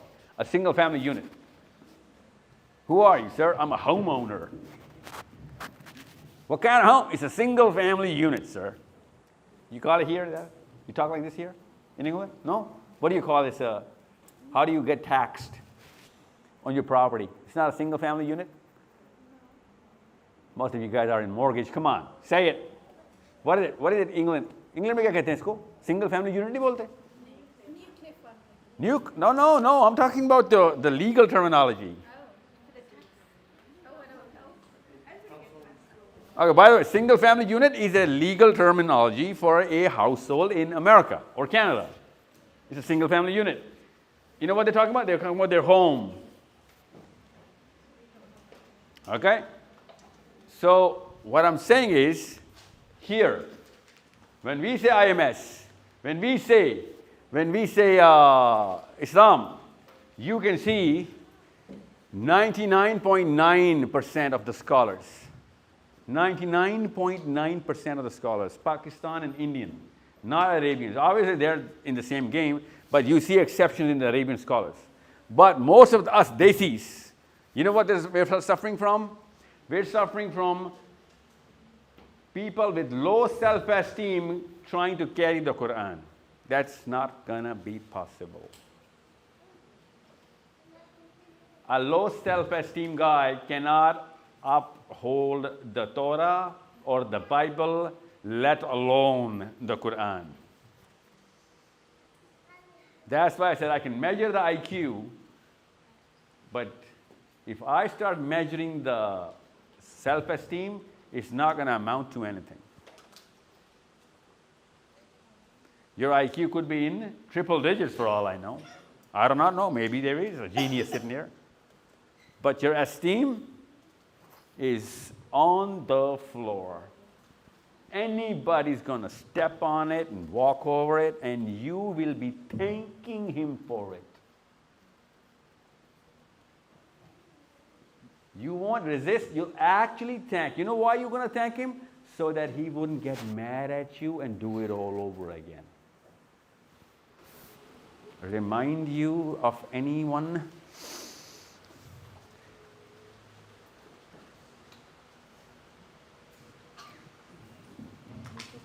Ji ji, you raise your hand. Yeah. दो सवाल मिलते हैं यहाँ पर। एक तो ये है कि सेल्फ एस्टीम जब हम अपने हाई करने की कोशिश करते हैं और अपने आप को लाइक पास में बहुत सारे ऐसे काम कर चुके होते हैं जिसकी वजह से लोग कहते हैं कि तुम तो बहुत खराब है, तो वो सही रास्ते पे आके जब सही काम करने की कोशिश करते हैं तो उसके बाद भी उसको कुछ देते हैं, तो उसके बाद हम कैसे अपने सेल्फ एस्टीम को मेंटेन कर सकते हैं? किधर आपका बच्चा? कहाँ है? ये आपका बच्चा है? इसके साथ मुझे क्या करने की इजाज़त है? कितना इसको हरास और अब्यूज़ और असॉल्ट कर सकता हूँ मैं? नहीं, मैं करना चाहूँ तो क्या करेंगे मेरे साथ? How long are you going to fight for? Yeah, are you sure? मगर मेरे बच्चों को बचाने के लिए नहीं करेंगी ना, ये है एस्टीम का मतलब। मैंने आपके बच्चे के बारे में बात की है। So if I assault him, you're going to do whatever you can to stop it, right? Yeah. लेकिन अब यही चीज़ मैं अपने बाकी सारे बच्चे जो मेरी फैमिली में हैं उनके लिए करना चाहूँ तो मुझे कहते हैं कि तुम्हारी औकात ही क्या है? अभी तो बताया आपने, आप मुझ वैसे बंदे के ऊपर आप चढ़ दौड़ेंगी, मेरी पसलियाँ तोड़ देंगी आप। कैसे कन्फ्रंट करेंगे हम लोग? Listen, I just answered your question. Listen, you're not internalizing my answer. If you thought that my daughter is just like you, what's your son's name? Aliyan. My son's name is Shafi'i, right? If something happens to Shafi'i, why would you not do the same thing the way if anything were to happen to Aliyan? Sir देखो जिस फिर वो क्या? अभी एक तीसरा बंदा जो है ना वो क्या? वो आके इससे करता है, सोल्व करने की कोशिश करता है। अगर मैं जंपिंग करूंगी कि भाई इस बच्चे को कोई भी XYZ बच्चा है उसको बचाने की कोशिश करूंगी। क्या नाम है आपका मैम? पूरे ताकत से नाम बताया कि अपना नीलम। आपको पता है, you know why Donald Trump had to bomb Iran? You know why? Why? Tell me.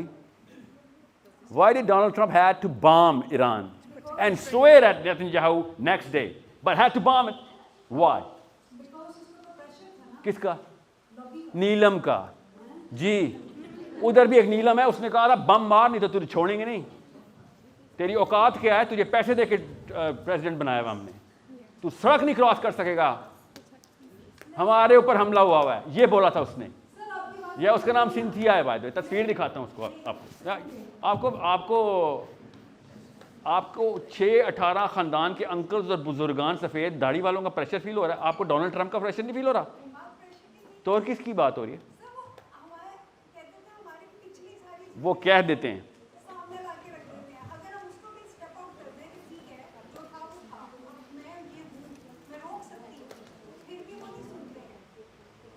वो नहीं सुनते और क्या करते हैं? और अब निकल लिए हैं अभी तक या नहीं निकली? You left? तो किया आपने कुछ?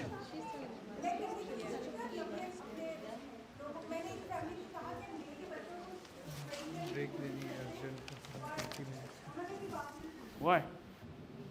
Why? Why 20? Why not 5? Why not 10? Why not 30? Why 20? What's the maths behind this? Marine. So such a logical answer. Who needs a break? Why is this urgent to take a break right now?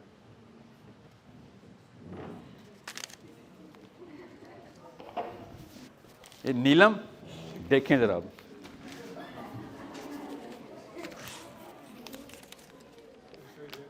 क्या theory है इसके पीछे? Break के पीछे theory क्या है? खाना खाना लोगों ने? अच्छा, देसी आ गए तो खाना तो खाएंगे ना फिर। Yeah, you think I'm already short in time, man. ऐसे नहीं किसी की बात मान लेनी, चाहे वो लिख के दे दें। आपको अल्लाह लिख के दे रहा है, उसकी नहीं मान रही, क्योंकि तलाक हो जाती है ना जी। और क्या होता है? Really? Doesn't matter.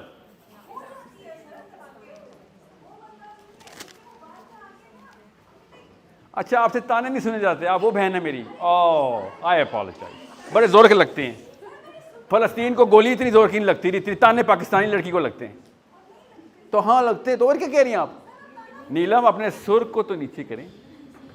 इतने सुर में क्यों आप, इतने ऊंचे सुर में आप उधर लड़ाई करें, मेरे से नहीं। मैं लड़ नहीं रही सदा आपसे, मैं ये कह रही हूँ कि हम कामयाब नहीं हो चुके हैं, हमें कामयाब मानते हैं डजंट मैटर। तो फिर आप ये सवाल क्यों पूछ रही मेरे से?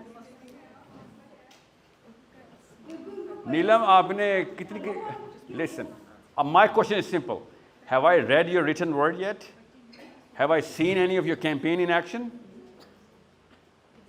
Then you're just talking, not doing anything. Oh, but the pen wouldn't move on the paper, right? Neelam, action koi nahi hai. Aur batata hu kyun nahi hai. Don't worry, I'll tell you why the action is not going to be there. And I'm not saying you. This is not just about you. It's about my mommy. It's about my sister. Okay? It's about my daughter. Don't you dare think that this is about you. Okay? This is about everybody.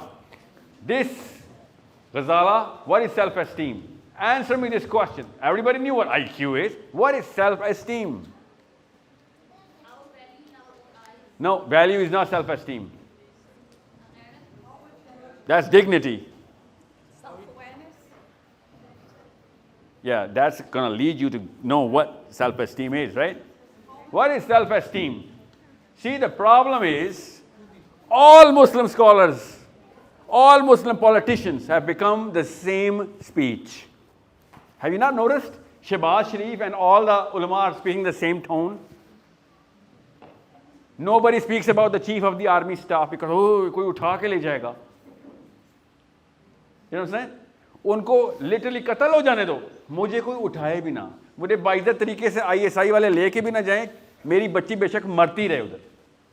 ये है हमारा पाकिस्तानी बाप कि मेरी बेटियां मार दो, मुझे पुरतपाक तरीके से उठा के भी ना लेके जाओ,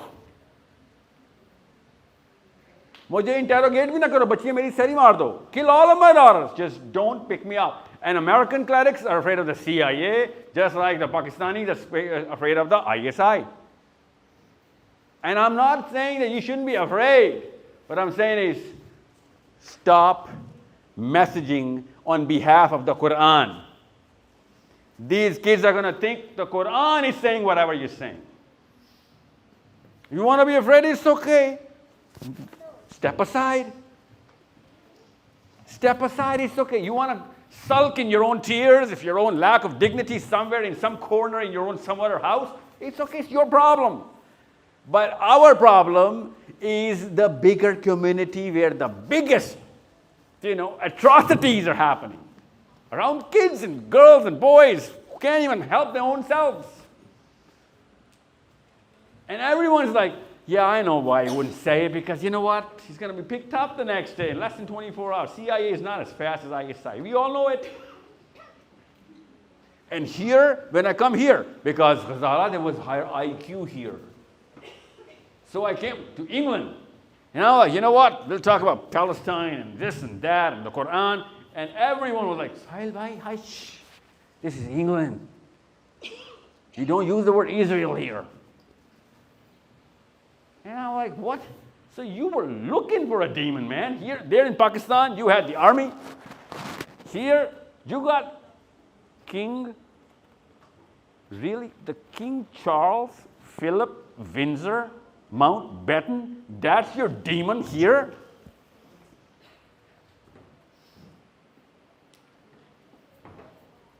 You guys create your own demons? Even if they don't even know, I don't even know I'm your demon. You made me a demon and I'm like the biggest fear in your life.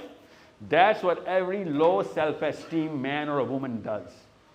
That's what self-esteem is. How quick you can process the information is IQ. How quick you can create something which is going to scare you is your lack of self-esteem.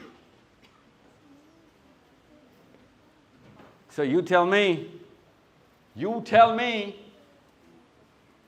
where is your fear coming from? Because I'll tell you this right now, every Pakistani and every Indian is convincing my boys and girls that, you know what, Israel is great, America is great, we got nobodies. Don't do anything. So what's your name? What's his name? Is your son? Abdullah. how strong do you have to be for you to take initiative against me if I hurt him? You don't have to be strong. You just have to have dignity. Do you know a tiny little chick, when an eagle comes in the nest, well, not the nest, but wherever, the little hen jumps with all of its power on the big eagle, and the eagle knows that if that hen is around those chicks, I'm not going to come in for the kill. So, I'm not here to equip you, I'm here to tell you something. Here, this is the recipe. No one in Muslim land, wherever the Arabs, especially the Arabians have this MBS. They're way more afraid about MBS than we could. We love the army, okay?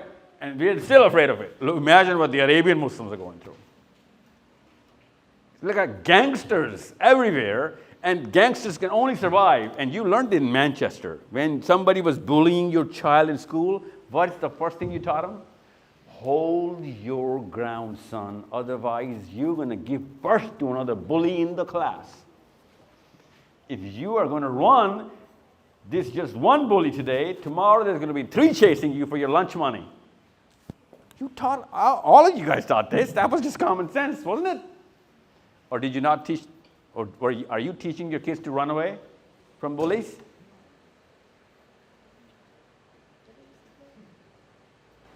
The silence. Let me sink it in, absorb it. But you guys are not teaching your sons to get bullied and be okay with it, right? You did he? Yeah. Good job, man. What's your name? Yeah, you fight back, okay? Otherwise, someone else is going to bully you for the just sake of having fun. And bullies are not mentally okay. They got some problem going on in their homes, okay? And they're translating that into you're making it your problem. That's not your problem, okay? So you fight back. Somebody else may start the fight, but we finish it. That's the job, okay? Otherwise, everyone's going to bully you. Okay, Roshan? And you're going to find a bully in every single day of your life as soon as you're going to be in human beings. People have problems. Bullies are ill. They're ill. So if you're bullying somebody, you are that problem. But I know you're not going to bully anybody, right? Because that is going against every single thing your father believes in. You help the weak. You don't suppress the weak or oppress them. So here is the trap. This is the trap. Now, if I say Muslims have to come into a community, everyone is asking me, everywhere I go, from Norway to Brazil, everyone is asking me, sir, give me what to do. Tell me what to do. Tell me what to do. Neelam, everyone is asking me, sir, mujhe bataye na main karun kya? Main karun kya, sir? I cannot tell you, Neelam, because I know you're not going to do it. That's how. How का तो answer है मेरे पास. You should be asking, why are you saying that? How का तो answer लेके आऊँ. You should be saying, how dare you say that, Sahil? No, you didn't say that. You're trying to please me here. You're in customer service? No, you're not. Here is the recipe. Let me give you the recipe. Before I open the recipe, this is what any community would do, whatever right or wrong belief system that they have. Now, you guys don't believe in LGBT, I'm assuming. Assuming? Everybody has? Any lesbians or gays here? Any believers of LGBTQ here? But they are way more effective than all the Muslims combined. So it doesn't matter whether you are like disgusted by it. It doesn't matter. Because when people believe in whatever they believe in, that's what they do. You know what? There was a time, and actually in England, actually they started it, when every gay or a lesbian, once discovered, would have to be hospitalized. Okay? They were in England.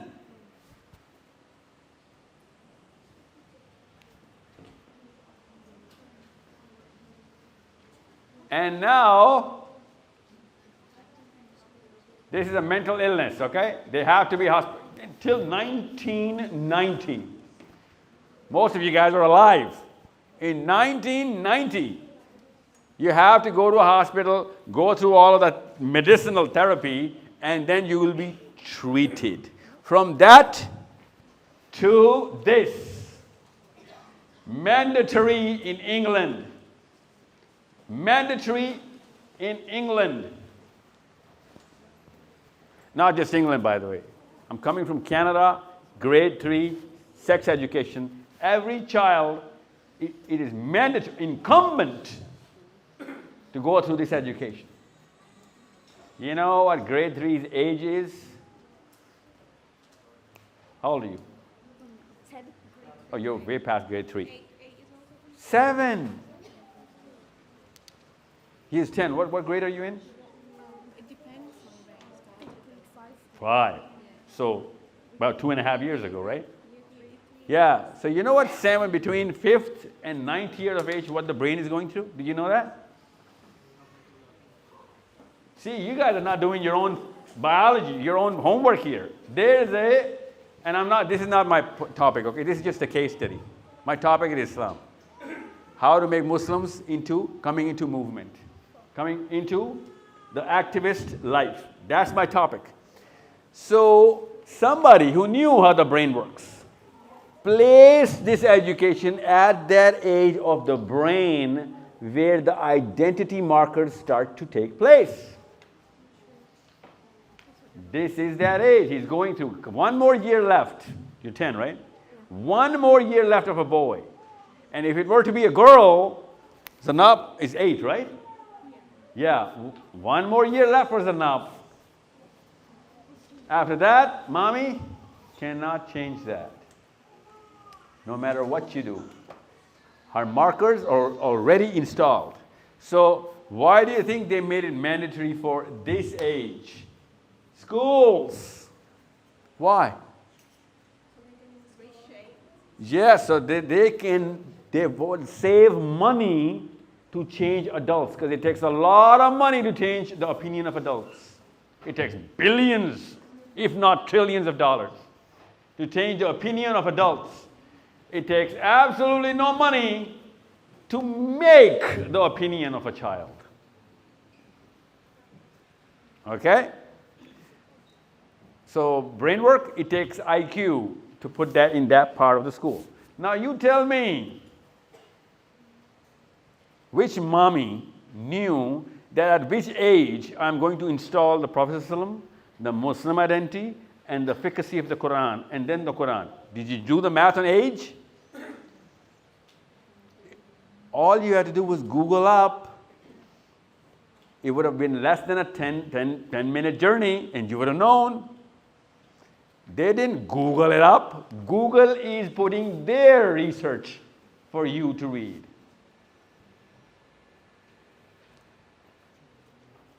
So what did they do? Till 1969 till 2024, these are identity definitions now. They're not just internal markers. They are mandatory definitions. And you know them. You're in Manchester, for God's sakes. You cannot call certain people he or she, or whatever you guys have here going on in England. I do not know. If you do that, you will be sued and fined with big money. You will be apprehended, if not reprimanded, if not both. This only happens when these things come into play. What happens here? Now I'm going to give you another case study. Forget LGBT, okay? This is the climate change community. You know what a climate change community does, right? They're trying to clean up planet Earth. Everybody knows ozone because of them. Everybody knows carbon dioxide and whatever they need to put inside our heads.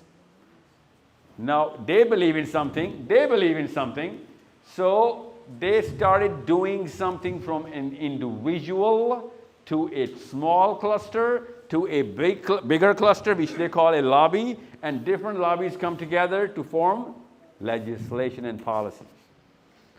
A lot of money needs to be collected. So they do all of these things so that it can go political. Once it goes political, everybody needs to follow it. So I'm not here against LGBT. I'm not here for climate change. I'm here so that you can know the recipe.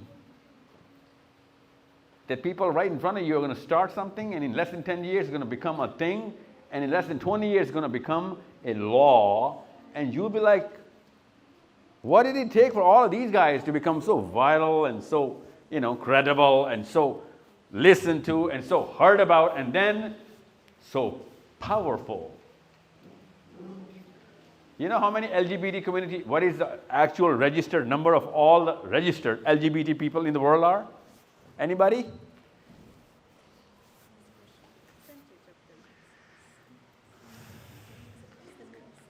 Biggest problems in England for your Muslim kids, and you don't even know what the enemy is or how many.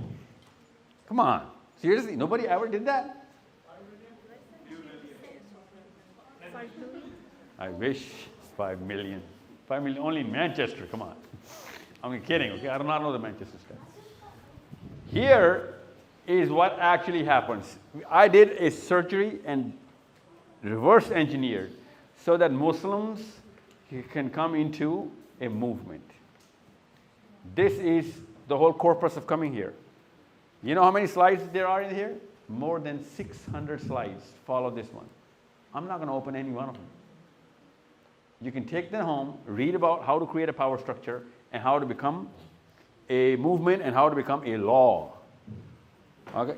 It's all right. Here is where the problem is. This is the trap. Now the trap is, unless you have ghazala, self-esteem, unless you have high self-esteem, okay? And ghazala, you represent most of my mothers and sisters and daughters. So it's not about you. It's about my mommy. It's not about my mommy. It's about me. Okay? Still, a Pakistani crossing a street of Manchester, whenever any white man says, hey, you know what? You speak really good English. The Pakistani, you know what he does? He feels good. He feels good. You know why? Because this little weasel is looking for validation. Validation. Because when you're looking for validation, you have zero self-esteem. When you validate, that's when you have self-esteem. Okay? And no amount of English or no amount of Urdu has anything to do with self-esteem. Otherwise, every person who could speak a language would either have high self-esteem or not speak a language would have low self-esteem. Okay? So it's not the language. So what do you do? Self-esteem in Pakistan and India is stripped off in the first 10 years of a child's life. Like the way this mommy is, look, mommy's talking to the daughter. This is what's going on. I do not know what they're talking about. I'm not talking about them right here. It's just a metaphor, okay? So when a mother or a father talks to the son or daughter at this age and does not counsel him into high self-esteem, people are not going to develop it for him. No one is going to develop, because everyone is going to develop his own or her own self-esteem in front of you. They're going to echo it, practice it like ping pong, and the more they're going to get the echo, the higher they're going to prosper. On the price of stripping you off of it. That is why I need you guys. I need you guys to develop this boy, stand up please, this boy into believing that once he's done his homework, he can teach His Highness, King Charles himself, a thing or two about running a country. Because he's done his homework. It's not arrogance, it's research and belief.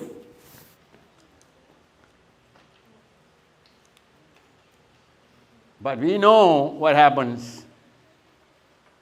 Forget King Charles. Forget anybody else, whoever is in power.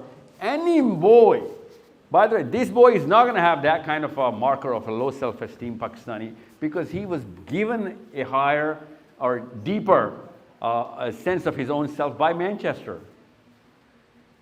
So your mother born in England? No. Father born in England? No. Okay, so this man, this boy, when he's going to be a man, he's going to be a totally different creature.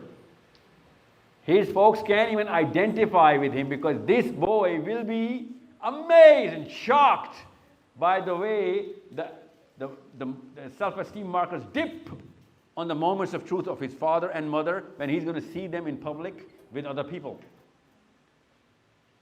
This is going to be a deal breaker. He is not going to be obedient to you guys, because he will know that you guys have lowered the standard for your own self. This boy does not even know why you're doing it, so he's going to make his own opinions about why you're doing it. Because he was not born in Pakistan and knows that har jagah pe, har saas, har nand, har boss, har dost, gaadiyan, ghar, paise, plot, siyasat, Shawaz Sharif, Nawaz Sharif, sab mila milu ke aapki saakht banti hai. He doesn't know that. You know what he's taught here? Then unless you know what you're talking about, you can't put your money, you got to put your money where your mouth is. You got to do your homework, and then you can challenge anything. He's too young to do that right now, but that's the definition he's getting. So you need to understand why there's going to be a big dissonance between him and his own father, your husband. So I am going to rely, because he's going to ask simple questions the way all of these kids ask simple questions. In Bradford, a little boy asks, will I go to hell because I did not do anything about Palestine? You know how simple this is? This is more stronger than the first law of motion from Sir Isaac Newton from England. Your England. First law of motion. This is the first law of motion of a high self-esteem. Will I not be questioned? Should I not be questioned is the second stage. That kid was too young to say should, but he was thinking on the right lines. So, sit down, fine, thanks. This is where these two things come. The bigger purpose and the esteem markers. So, what's the landscape right now? The landscape is simple. That's why I'm going to say that in English. Because my whole movement is going to be tanked if I say that in Urdu. And you'll know why. I'm going to speak English, strictly English. Low self-esteem people with a high purpose, even if they are on a high purpose, because most Muslim clerics are not on a high purpose. They're all about you and your family. They define Islam around your family like a cocoon. They wrap Islam around you, shell you in there. You can be the greatest Muslim if you are true to your wife and your kids, and you're going to be honored in the day of judgment. I know. You know why they do that? They define the purpose wrong. Because if they alter the purpose to a bigger stretch, everybody would know that they're not qualified to talk about it, because they themselves are failing on it. That's why, mommies and daddies, you give lectures to your kids on those things which they know, which you know that they know that you're good at. So a smoker cannot tell his child not to smoke, because he knows his son's going to be like, Daddy, if it's so bad, why are you smoking?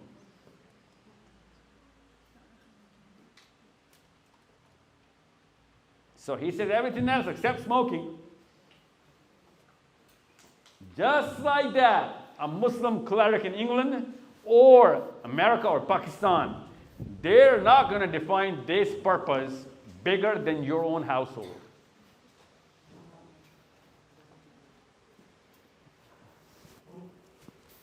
I showed you the LGBT, I showed you the climate change community. Now I'm going to show you the real performers.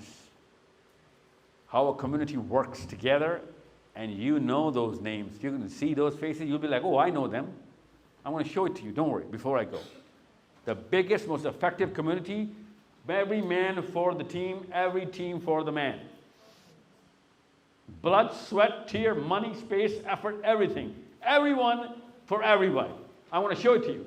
But first, bigger purpose. So any Muslim that I speak with, everywhere I go, I'm like, you know what? When the Prophet said, the whole Muslims are a single organism, man.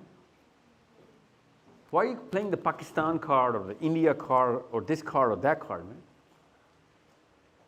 Why are you splitting the whole, nucleus into smaller little atoms?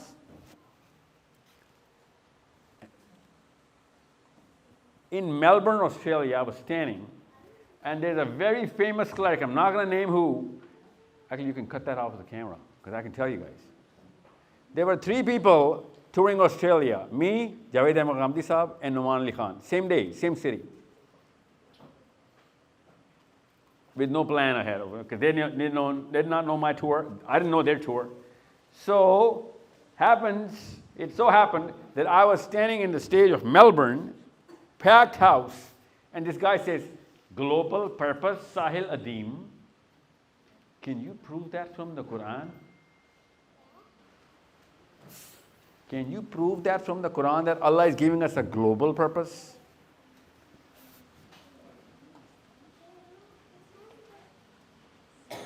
And I said, so are you implying that in the Quran, Allah is not giving us the global purpose? And he says, that's exactly what I'm implying. Because the Quran talks about the man, the individual, okay? And it talks about the righteousness of the man, the giving, the sacrifice of the man, the tazkiyah of the man or the woman. When is it spinning you into a global motion around this planet for everybody? Who died and made you Mother Teresa?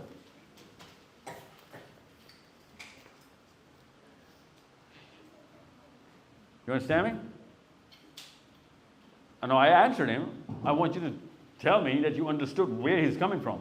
Because most of the Muslims are exactly on that disposition. That's called the purpose. Ask any cleric of Islam, any, especially in England, what is the purpose of Islam, sir? That's our core belief. What is the purpose? I know what it demands from me, but what is the purpose of Islam? What will happen if I do everything which you are telling me the Quran is demanding upon me? You know what it'll be like? You're going to be a good Muslim. That's the purpose of their book, to make individuals 8 billion good people, regardless of whatever is happening to the other person. That's why our army, our government, thinks they're great Muslims, even though we all know through common sense that they can be great Pakistanis, but they're not great Muslims. You let 100,000 of my kids die without even staring at the enemy in his eyes, let alone doing everything that you could have done. And when India came with some of its planes and some of its army, you had the biggest marketing campaign about how mighty you are and how much of a terror you can strike in the hearts of Indians. And you use the word Islam now. So how come, if it's not global, and I'm going to tell you where it says global in the Quran, but if it's not global, how come it became a national book for all Muslims? Where does it say national in the Quran? You know why they're using national? All the clerics are using the word national in Pakistan or India or Afghanistan or Bangladesh or English Muslims. You know why? Because they are making sure that they get that certificate to keep doing what they're doing from the people who they're afraid of. That's it. That is it. That's why the LGBT community I started there. Everybody thought they were sick.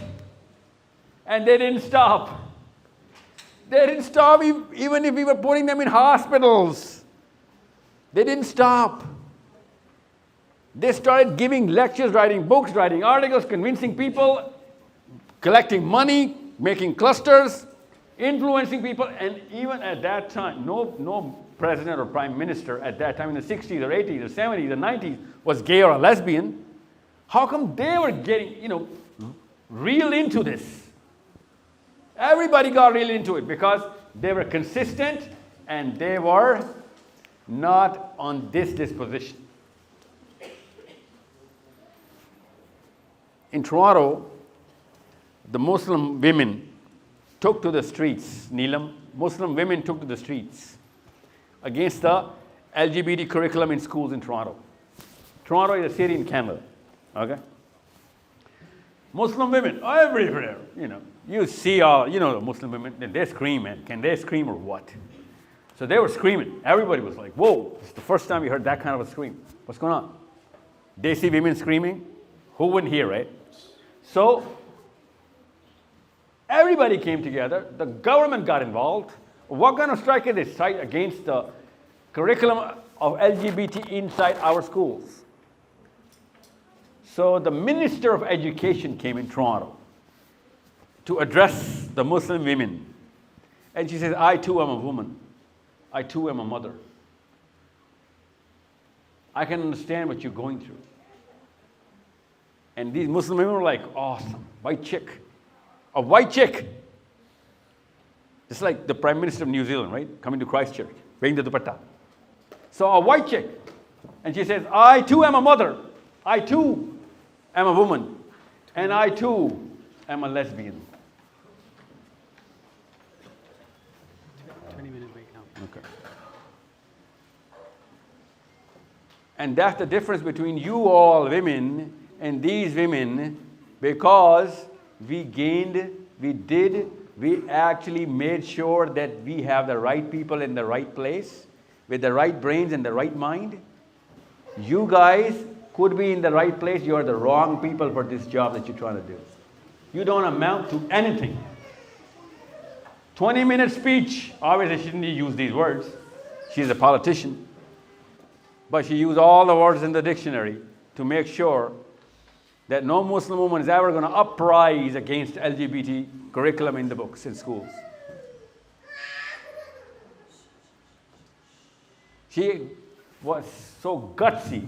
The audacity of the woman was that she once, during her speech, said, if it were so wrong, even I am a lesbian. Even I am a lesbian. If it were so wrong, I wouldn't have been convinced into it. As if she's the authority on all human beings. Even I.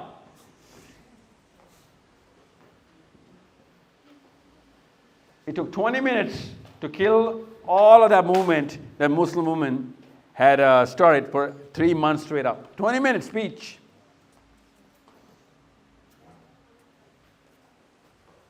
Nobody stood there, Ghazala. Nobody stayed there. Nobody stayed there. Nobody said, you know what, I'm not moving. Not about the curriculum now. It's about you.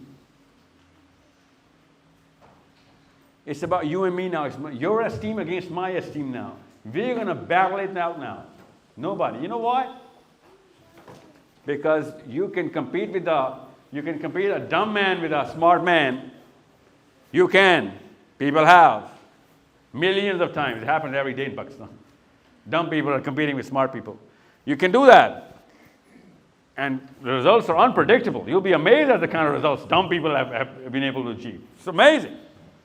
But you can never, ever make a low self-esteem person compete with a person of high self-esteem. You cannot do that. That's against all the laws of nature. That's why from the day of Adam alayhi salam coming to this planet till yesterday, not even a single event you can tell me where a low self-esteem person stood up against a high self-esteem person, regardless of who's right or who's wrong. That's the problem. So what do they do? The low self-esteem people, when they are talking about the book, they only talk about those things which do not enlighten the people on their own guilt. Hell, they don't even feel guilty. That's why they low self-esteem, right? That's where the problem is. That's why I know most of the sisters and most of the brothers are not going to remember this session more than a couple of days, maybe 3. But this boy or this girl, which I am trying to sow the seeds in, this can be a life changer. This can be the moment of their life where you were given that moment from us, all of us were given that moment when we were 10 or 11, कि बेटा ऐसे ही होता है इधर, ज़्यादा पर निकालेगी तो बदचलन कहलाएगी, रेपुटेशन डैमेज हो जाएगी तेरी, तुझसे कोई शादी नहीं करेगा. ये 8वें और 10वें साल के जुमले हैं. एंड हमें पता है हमें क्या बात हुई थी कि जो बहादुर होता है ना वो जल्दी मर जाता है. It's not about who's right, it's about who's alive. That's the statement we were given. That stupid man who wanted to change the world is lying down on his own grave so peacefully now.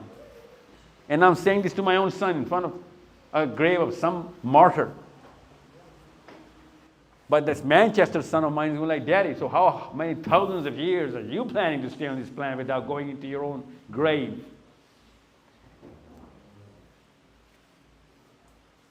This is not about bravery or cowardice.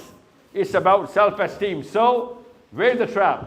So if I give a big purpose to you guys, and you do not have the right esteem to pick up that purpose, you are going to go through divorce, nihilism, depression. You're going to go through lack of your own identity, irritation, frustration, anxiety, general anxiety disorder, from regular GAD, general anxiety disorder, to bipolar disorder.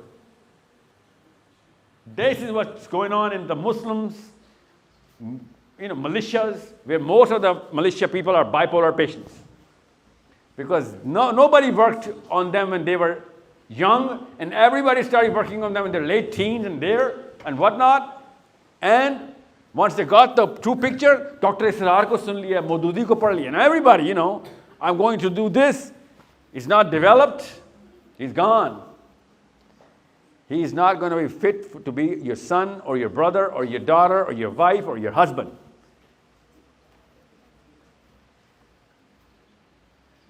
Plus, they become judgmental. Most religious people are so judgmental, we can't even walk the street in front of them because their low self-esteem is calling out their vacuums in our behavior. I know. We're going to continue this after your 10-minute lunch. It's called a lunch break. I know. We're Pakistanis, we're Indians.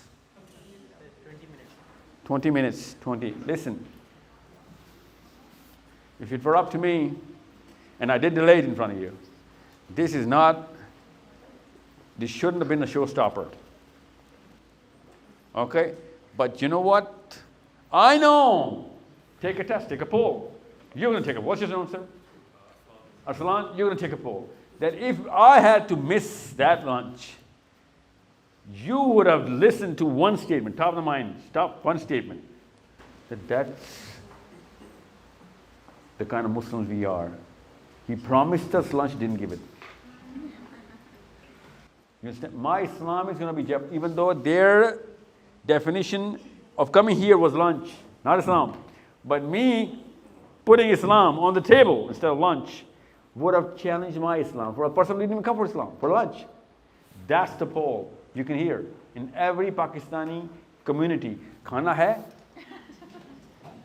Lunch hai? Allah hai? Koi farak nahi padta. Rasool hai na? Khana hai? You know what I'm saying? So the organizer, I didn't speak to him or her. I'm saying her, Humaira. I didn't speak to her. But I know if she had not put in lunch, this crowd would have been 1% of its size. I'm telling you this, Arsalan. Make sure, Arsalan, why I'm telling you this. These events and rituals, these outreach programs, where is it?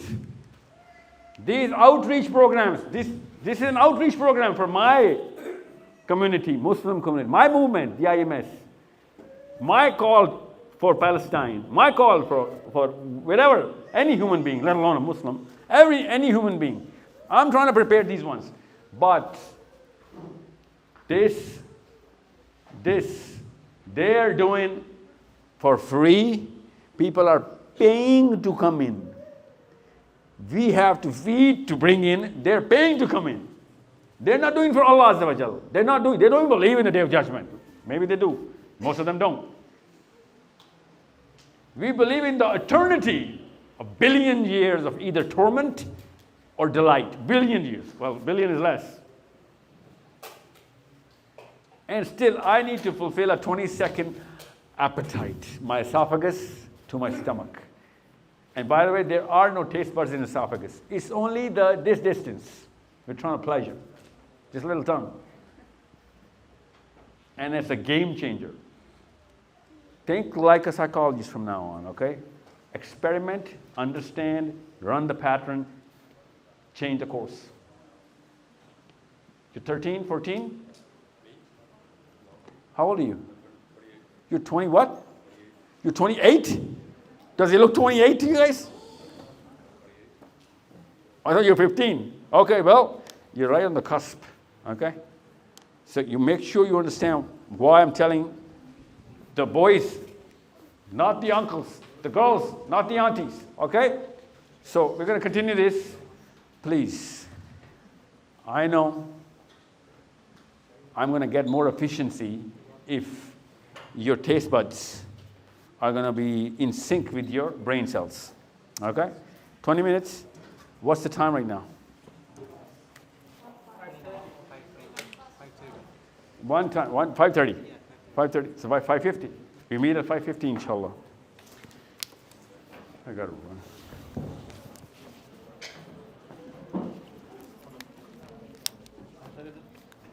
Okay.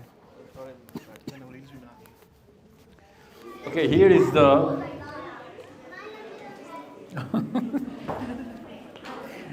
here's the camera. Here you go. You got a picture, yeah. What's your name? What's your name? Alian. Alian. And what's your name? Alpha. Arfa? Alian. Oh, yeah. Okay. You good?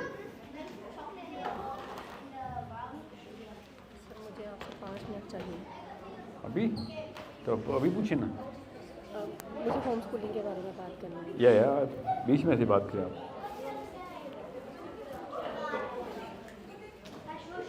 Okay, let's reconvene, please. Let's reconvene. Order in the court.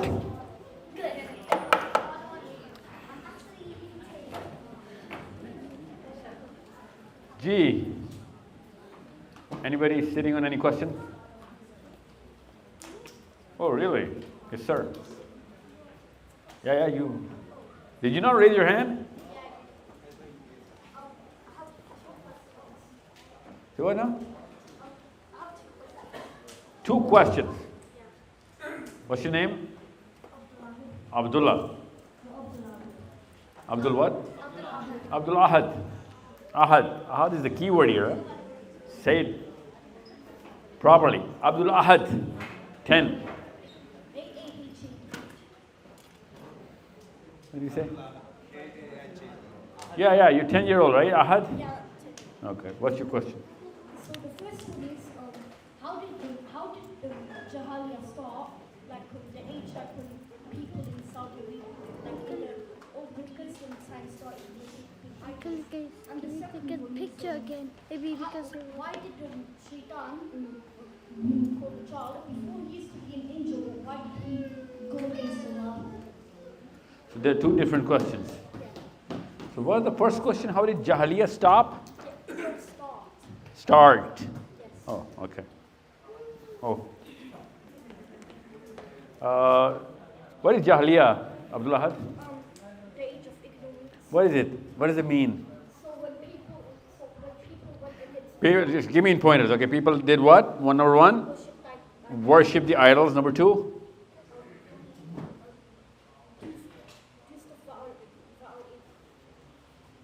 Truth what? Think. Take your time. Don't worry. Take your time. Worship the idols and did what?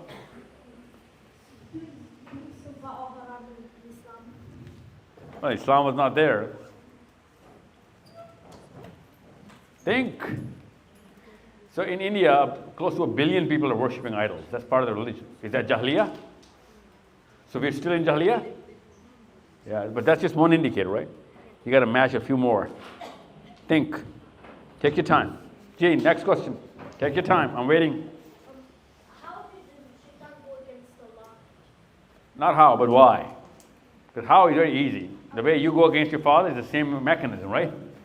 How is very easy. He says, no, I'm not going to do that. Why did Shaitan? Why? Yeah, that's the question. Why did Shaitan go against Allah? Yeah. So do you know what was going on around that time? It's a very exciting story.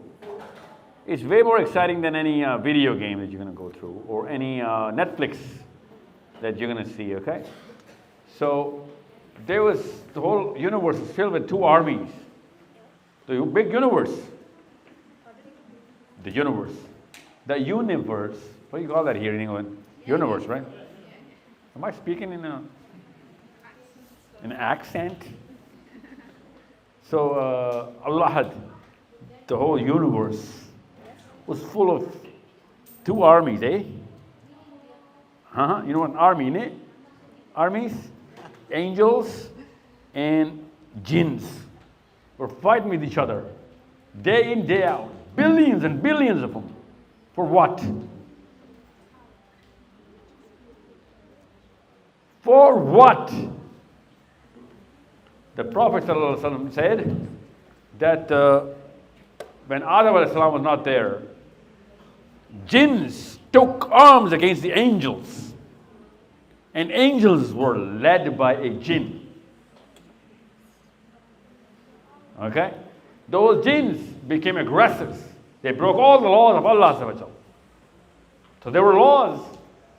They knew the laws. They broke. Why? Everybody wanted some power.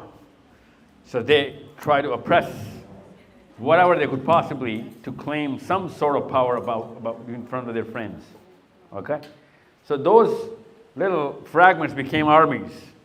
And those two armies fought with each other. It's not about piece of land, because they were in every planet, everywhere. Okay? So the angels, who were led by a jinn, they fought that big war, and they won the war. So much so that Prophet ﷺ said that the angels beat the jinns into an island, and they shackled them into that island forever, for good. When that happened, the army of Allah, right? Hizbullah, that's the army of the angels, right? That dude who was leading the army, the jinn, he said, I've done the biggest, it was the biggest incumbent upon me to make sure that the purpose is fulfilled. So he wanted something in return. In other words, there was greed.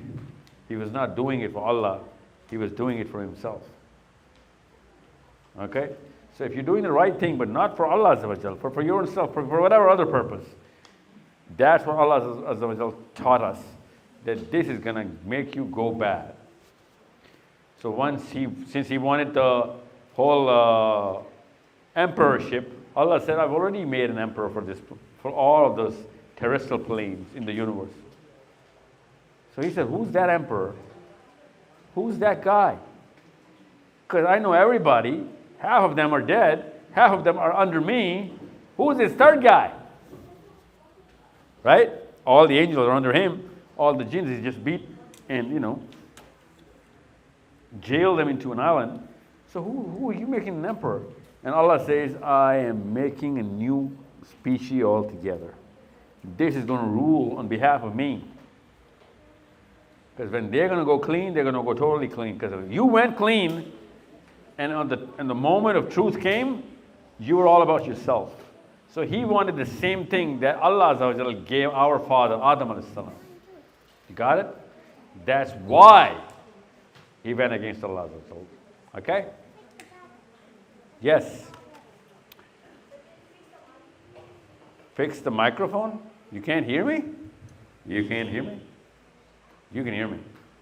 I'm not wearing your backup, eh? Or am I? Okay. G. So, no more questions? Yes. I'm going to come to the kids, don't worry. Yeah.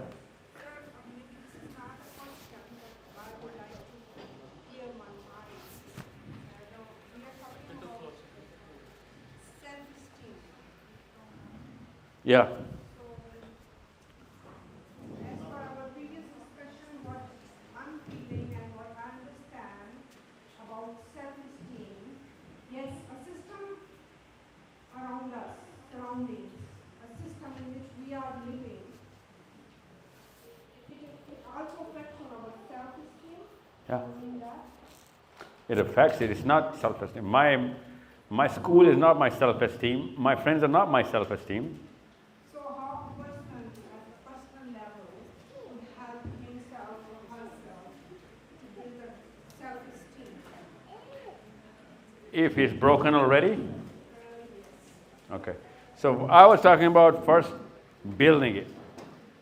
Now you're talking about people who've broken it. How to fix it. Okay, yeah, let me get to that. I'm going to get to that, don't worry. First understand why you should build it or why you should mend it, right? Because the first thing about low self-esteem is that whoever has low self-esteem, the first thing he's going to do is he's going to make sure that nobody else finds out. Okay? So you can't just tell. You can see his actions and read into it. He's not going to say it. Okay? So, now, first, understand self-esteem is not the solution. You have high self-esteem, that's not going to solve your problem. You still need to have a bigger purpose. If you don't combine these two things, nothing's going to happen. If anything, the biggest enemies of Islam had the highest self-esteem. Abu Jahl had high self-esteem. Okay? You need to understand, the lobby is giving Netanyahu a pretty good bite on the self-esteem as well. So a system is working. So whoever is working in Pakistan, the worst part of Pakistan is the people in power, the higher they go, you can see the lowest self-esteem people are in the highest amount of power. Actually, it's an English phrase. It's pretty famous. An Irish nun once told me, she said, there cannot be more damage when you put a small man in a big place. Small means low self-esteem. Big place means power. So if you put a small man in a big, powerful place, that's the biggest damage to this planet. A big man in a big place does not do that kind of damage because he understands the math. The low self-esteem guy is going to do whatever it takes to prove that he's right. Yeah.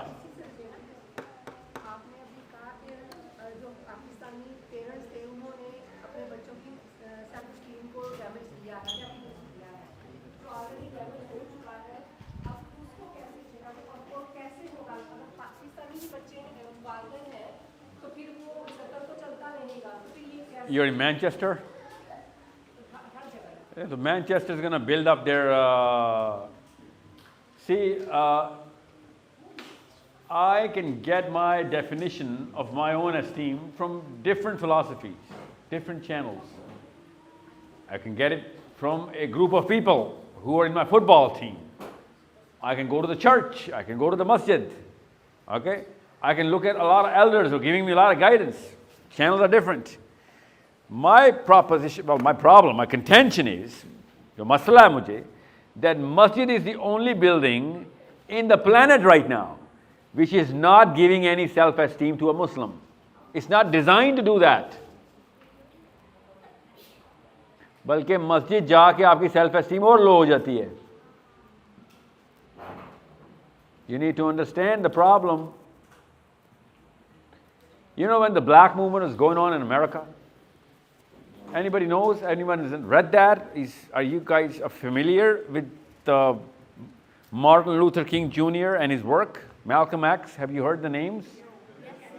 Yeah, how do you think they became a community? They had the lowest self-esteem. They were slaves, literally. The word slave was their identity. How can a slave have high self-esteem, right? A slave, by the way, means a guy with no self-esteem. That's a slave. In psychology, you're a slave to somebody's thoughts, somebody's own ideology. So how did they go into, this movement, and it turned the whole country around, the world around? They had 0 people in politics, in position of power. They had 0 money. They still did it. We are not at that level of, let's just say we have a lot of money. Actually, we are pretty rich. Muslims are really pretty rich around the world. We are in power in every country in Muslim land. We are in power. So power and money is not a problem for us. The definition of Islam is the problem for us. Our Chief of Army Staff does not believe that it is an Islamic duty to help and go to protect wherever Muslims are being persecuted. He does not believe in that Islam. It's not in his Islamic purpose.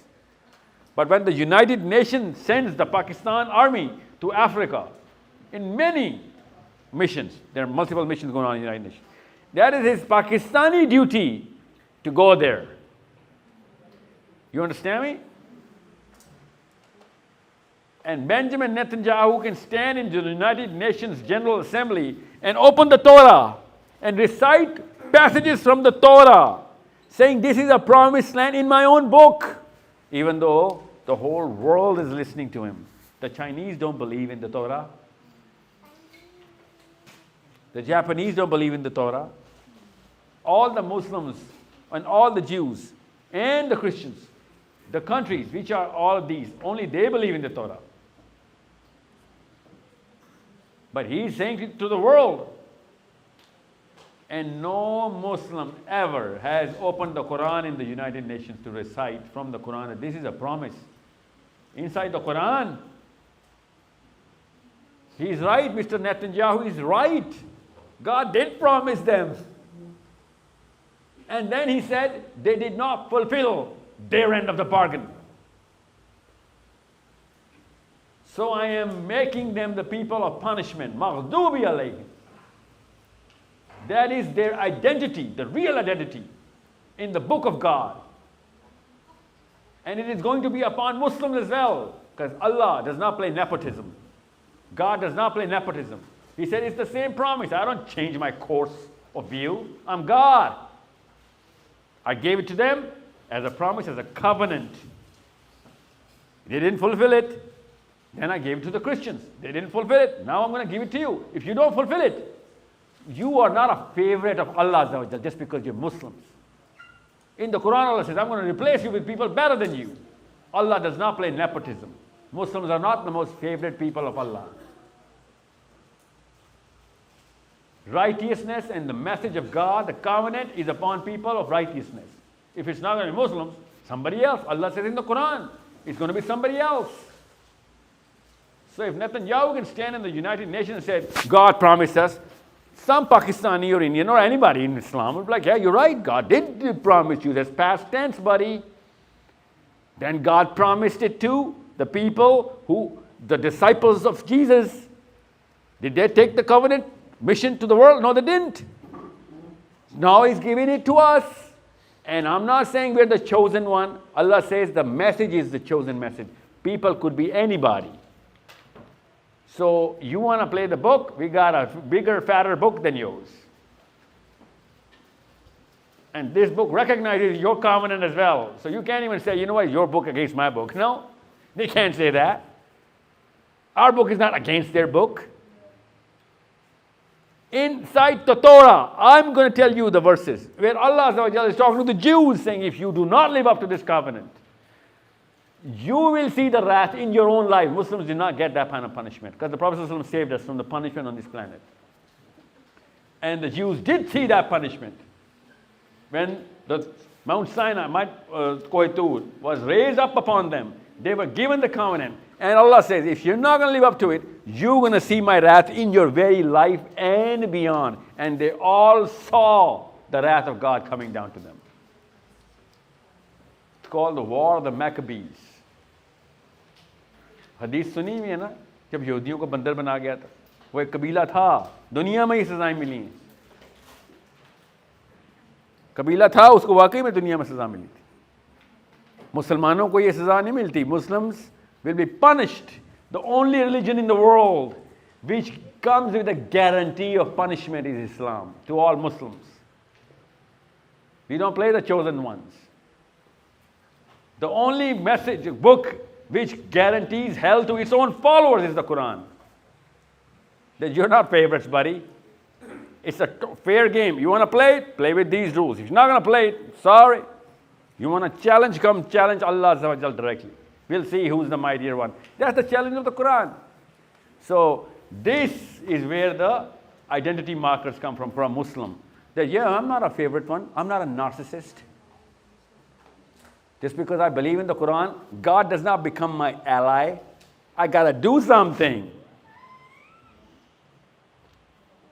If I'm not going to do something, no angels are going to come in for my help. It's a basic covenant, same covenant to the Jews, to the Christians, to the... Actually, therefore, God starts from Ibrahim alayhi salam, then he goes to Moses, then to Jesus, then to Muhammad sallallahu alaihi wasallam. That I am giving it to everybody, the same thing. I don't change my course.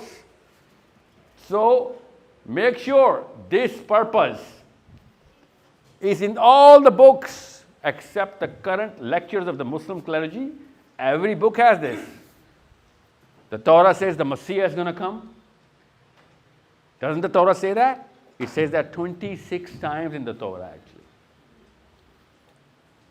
The Bible is full of thy kingdom come. Don't we all believe in Jesus' second coming? We all believe in that. We're Muslims. Thy kingdom come. So Jesus is going to do what? Global mission, Word of God. Messiah. Global mission, Word of God. But when we do this, the Muslims are going to come and say, oh, where did you come up with that from the Quran, Brother Sahil? So that's the answer I gave that brother of mine. Said, have you read the Torah or the Bible? Does it say that explicitly in the Torah and the Bible? Yes, it says that explicitly. That's actually the purpose of the Bible, the corpus of Bible. Book on Jesus, alayhi salam, is thy kingdom come. That the kingdom of God will be established on this planet by Isa ibn Maryam alayhi salam. That's the one-line statement. If you believe in it, good enough. You don't believe in it, then God is not help you. So help you God is not the phrase here. So Allah Azza wa Jal in the Quran says, I remind you of the covenant, O Muslims. That's why I asked that brother in Melbourne, what covenant is Allah reminding us? Because it says in the Torah, what's the covenant? In the Bible, what is that covenant Allah is reminding us? You think Allah is going to keep repeating the same message over and over, even though they all believe in it? Allah never even once repeats any message in the Quran which the Jews or the Christians already believed in. Whenever they contradict from whatever Allah is teaching them, Allah in the Quran starts to correct them. But when there is a consensus between Jews, Muslims and Christians, Quran does not come into the recall of the message. Because Allah says, you have to, if you're a Muslim, you better believe in the Torah. You're a Muslim, you better believe in the Bible. If you're not, if you don't believe in it, you're not a Muslim. So God did not write just one book. वो अलग बात है कि पाकिस्तान में किसी एक मुसलमान को मैं नहीं जानता हूँ जिसने ये 4 किताबें पढ़ी हों, एक को भी नहीं जानता. वहाँ से आप लोग self esteem लेंगे. People of the Torah have the self esteem. We all know that. They're actually telling any and everyone to bomb wherever our enemy is, and they're going to bomb it because they got no other choice. That's how the lobby works. That's how the power comes. So what happens? This is where I want you to come at. So let's just say, even if you do not have self-esteem, let's just say, but you have the big purpose. There's a shortcut. Then that's what the two sisters have asked. What to do now, sir? I was raised by a mommy or a daddy, just like you, who did not know any better. He's not a psychologist. He did not know this. So now what? I'm old enough. Well, now there is a way. What is the way? Here's the way. This is the way. That unless, if you believe in the purpose, here is the purpose, right? This. If you are this guy without this guy, so you have a purpose but low self-esteem. Let me just draw, I'm assuming you read it, so I'm just going to go through it. If you have a low self-esteem and high purpose, you are going to go through depression and nihilism. You will have a bad marriage. You will have a suicidal set of homemates, which could be kids, self-harmers. You could be a self-harmer. You could be suicidal yourself. Because you have been enlightened by a bigger purpose, the truth, but you did not develop yourself for it. And now you know what is right and wrong, and you cannot do anything about it. That's as much of a syndrome or a disorder as you can get. Because ignorance is a bliss. You can get away with a lot of things if you didn't know any better. But now Quran aa gaya, I taught you the Quran, I teach you the Hadith, and then I give you, you know what, I'm going to take every ability out of you. You're going to see right, and you're going to see wrong, and you won't be able to do anything about it. That's as big of a trauma as you can get. It's like a boy or a girl looking at mommy and daddy beating each other up, and he can't even do anything about it. The fact that he cannot do anything about it is what's called a childhood trauma. That's why it's called a childhood trauma. That does not happen to you and me when now my mommy and daddy are going to fight. It's not trauma by any means. That's just a quarrel. That's a test upon me. What am I going to do to keep the grace of my father and mother intact and still make sure both of them are protected? But a child cannot do that. And since he knows he cannot do anything about it, his mind cracks. That's why I said, Islam mil gaya. If you find the Islam and you're not developed to do anything about it, you are a patient. You do not get married then, okay? Do not get married. You are a patient. Do not have kids if you are married, because you are going to harbor patients and disease in your house, mental disease. You will be agitated, judgmental, punishing any and everything that you can because you cannot punish Netanyahu. You're going to be punishing your own wife and kids. It's not just Netanyahu. I'm talking about anything, okay? You're going to see Palestinian videos and you're going to go through a dismissal and you're going to overcompensate your weakness and suppress the weak wherever you're going to find it. That's how big of a problem this is. So, big purpose, low self-esteem. Then high purpose, high self-esteem and no purpose. High self-esteem and no purpose, Imran Khan. Low self-esteem and no purpose, Nawaz Sharif. No, I'm not talking bad. I'm just describing you the disease. Low self-esteem, low purpose, Nawaz Sharif. High self-esteem, low purpose, Imran Khan. Absolutely not. High self-esteem, high purpose is wrong. That's very low self-esteem of you to say that. Because you're overcasting the purpose around Imran Khan. Purpose is Allah Azza wa Jal, not Imran Khan. You need to understand. By the way, what is the purpose of Imran Khan? Did he tell you? Because he didn't tell me. What Muslims? Global Muslims? Global Muslims. Ma'am, he was not in the job of speaking. He was in the job for doing. You and I are in the job of speaking. He was in the position of doing, not speaking. You understand me? When we make somebody a prime minister, he better not talk, he better do. Because there's nothing higher than the prime minister. Okay? At least is the word for low self-esteem people. Whenever we're going to reside on at least, it's like, oh, at least he's a man. Even if he's a drug addict, I'm still going to marry. At least he's a man. That's not how you marry a guy, right? You look at most, not at least. Because if you are, relying on at least, and you're setting your standard on at least, that means you have esteem issues. You don't think you deserve it. That's why you're settling for at least. You understand me? And I'm the one who said self-esteem is high for Imran Khan. I'm not against him. I'm not against Nawaz Sharif. I'm against the philosophy which is going to corrupt my Muslim child. That's the covenant of Allah Azza wa Jal. You understand me? That actually makes Imran Khan a way more deadly weapon than Nawaz Sharif. Because Nawaz Sharif is an obvious evil. Imran Khan is not an obvious evil. You understand me? Because whatever takes me away from Allah and the Prophet ﷺ, it better not be good looking, because it's going to be tempting. So, and it's not Imran Khan, because he never actually had the power. It's the Pakistan army. They've always had the power.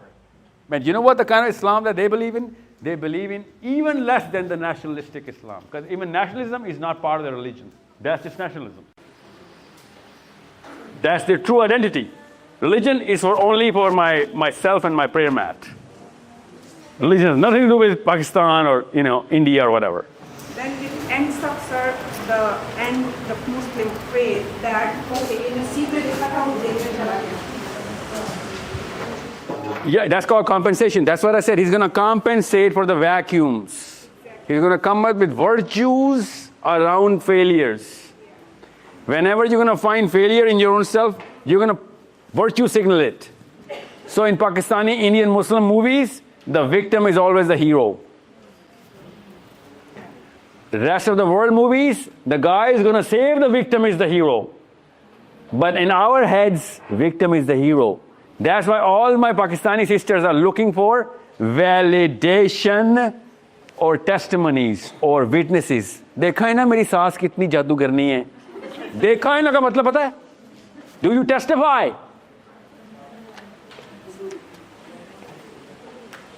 You are looking for validation of how ugly your mother-in-law is. Validation? Why do you need validation? Because you got esteem issues going on. You understand me? If you're a victim, why do you need a witness? Why do you need a witness if you're a victim? Because you're not just a victim, you're a victim of low self-esteem. High self-esteem victims, Palestinians. That's called a victim. They're still standing on their feet. High self-esteem victims. Low self-esteem Pakistanis, they should run away from there. They should run away from there. That's Pakistani Muslim clergy saying that. Islamic speakers saying that they should run away from there. What are they doing there?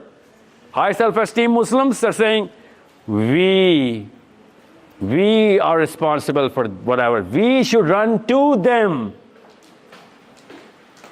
A high self-esteem guy never blames anyone. That's the first thing about esteem.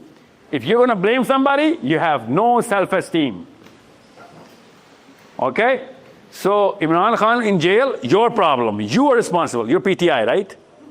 You're responsible.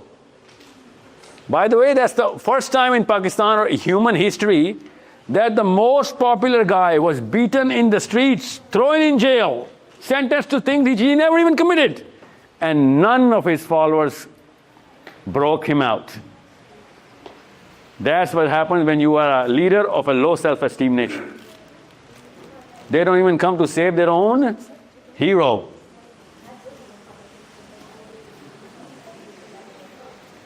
That's why I know we're not going to go to Palestine. We didn't even go for Imran Khan. He was in our own home. We didn't save him. Those Hanadis and those Fatimas and those Aishas in Palestine are not even in our home. How are we going to save them? No. So you need to understand this is low self-esteem, high purpose, disorder. High self-esteem, low purpose. And then high self-esteem and high purpose. That's where I need you to start structuring this boy or this girl. Lena, Lena Islam, right? Lena should have the gift of self-esteem from you and the gift of high purpose from wherever you're going to get a lecture or teacher or wherever.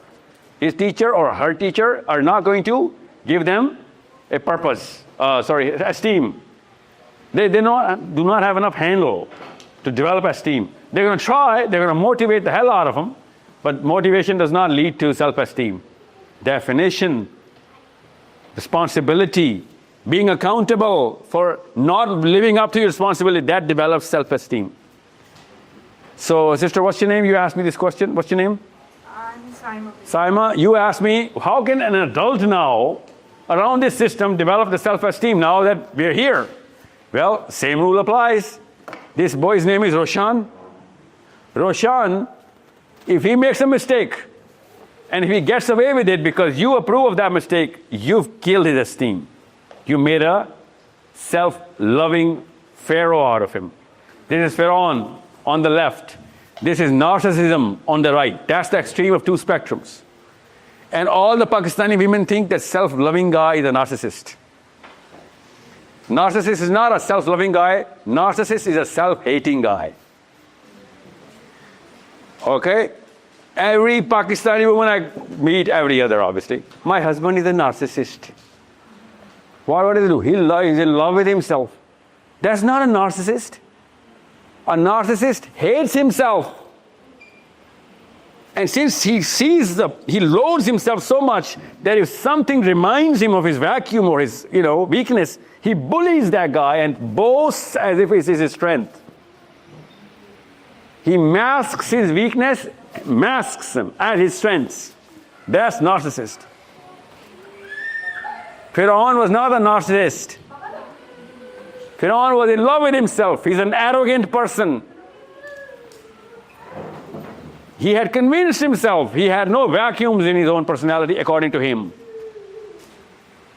So you're going to love him too much, you're going to make a disease for Muslims. You're not going to put him accountable for his mistakes, you're still going to make a disease.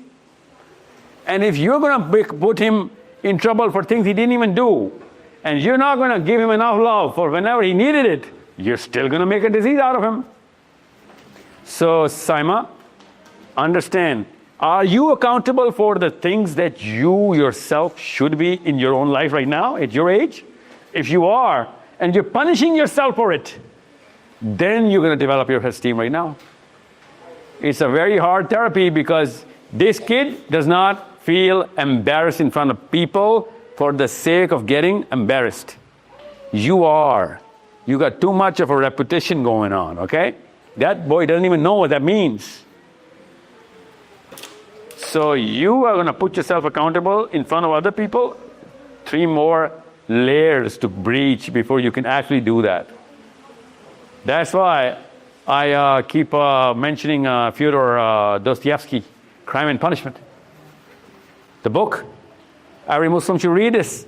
Every mother should read this. How a boy in Islam, in our own bedrooms and living rooms and drawing rooms and football and cricket stadiums, in his friend circles, if he ever makes a mistake, he should be the biggest punishment on his own self. But we have trained our kids that if you can get away from even murder or whatever, then you are a smart boy. If you can get away from any crime, that means you have a high stock value in my index. You are not punishing your own sons, and when a nation's mother stops punishing their own sons for the crime they commit, then Allah Azza wa Jal's wrath directly comes upon every one of those peoples. That's why I say कि बुज़दिल माँ के घर डरपोक बच्चे पैदा होते. You are the women who can see through and through. ये तो कहाँ पे होते हैं सारे? They can't even know what they're up to because you are the only telescopes and microscopes upon them. So build it. Now, once you build the esteem, you make sure you translate the word of God the way it's supposed to be. And you can easily tell. सबसे आसान काम पता क्या है? एक low self esteem के मुस्लिम और एक हाई सेल्फ एस्टीम के मुस्लिम के बीच में तफरीक करना. You can mix between a low and high esteem Christian. You can mix between a low and high esteem Jewish guy, or a politician, or any kind of missionary. You cannot get confused between a low esteem Muslim and a high esteem Muslim. Because every Muslim knows the seerah and what the Prophet ﷺ did at these kind of occasions. And everyone knows, you know what? Just because he's not doing it, I'm not going to say anything because I too am not doing it. Okay, so we know the Jews are not taught the life of Moses. They're not taught it as a book. Christians are not taught the life of Jesus as a book. Muslims are taught the life of Muhammad ﷺ as a book. Jews do not have the sayings of Moses alayhi salam, Musa alayhi salam as a book. Christians do not have sayings of Jesus alayhi salam as a book. Muslims have more than 350,000 written ahadith in books which are in every Muslim household. And I'm going to give you an average count from the big 6 books, or the big 8 books we call. If you add Musnad Ahmad, the count doubles, 700,000. Because Musnad Ahmad itself is a collection of hundreds and thousands of hadiths. Every Muslim, every week, at least once a week, he says, hadith ye, hadith ye, hadith ye. Jews and Christians don't talk about their prophets like this. We use our prophet on a daily, hourly basis. Actually, we quote our prophet way more than we quote the Quran. So a low self-esteem Muslim can easily be filtered out.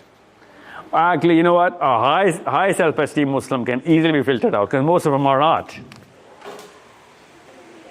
And that's what you all go through. And we all go through when we see people like, Maududi or Asrar or wherever. I'm not just naming two. There's so many who are trying to do the right thing or saying the right thing. Everyone says, "Kya to theek hi raha hai yaar." वो अलग बात है, मैंने करना है नहीं करना इस बारे में. He's saying the right thing. It makes sense because you know what? The stencil is in front of us. The stencil of our Prophet Muhammad sallallahu alaihi wasallam. So make sure, unless you do have both of these, this is not going to happen. So let's just assume that you guys have. Let's just say we all have low self-esteem. So there's a way around this. What is the way around this? If a bigger purpose carries enough people, regardless of their esteem issues, enough people with the same purpose, then it can and has happened plenty of times. Plenty of times. So I'm going to give you an example. Being a gay was a mental illness in the world. That means every lesbian or a gay naturally has to have esteem issues in that world at that time. And that's not too far. I know so many lesbians and gays because I lived in Canada and America, and they used to hide the fact that they're lesbians and gays. They still do, by the way. They still do. No matter how open the law is, they still do. So why do they have to hide it? If you had to hide your Islam in England, we can't even use the word self-esteem then, right? By the way, in Australia, I went to Sydney, and the biggest complaint about Sydney people were that Sydney Muslims don't declare their Islam. And by the way, they do not have that kind of Islamophobia in Australia. You know why they start hiding Islam? Take a wild guess. No, oh gosh, itni unki gairat hoti na. No, because Australia was voting for Israel in the United Nations. They themselves thought that, you know what, if we are Muslims, some bad thing is going to happen to us. That's how shameful the level of problem is. So once you get here, I just showed you the whole tenure of the LGBT community or the climate change community. Let me just see if I can actually show you this. Hold on, let me show you this.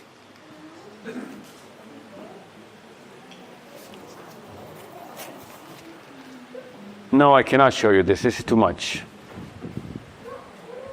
What happened here? President tired. What did you say? I think President tired. Yeah, I know. I don't want to go into depth. So here,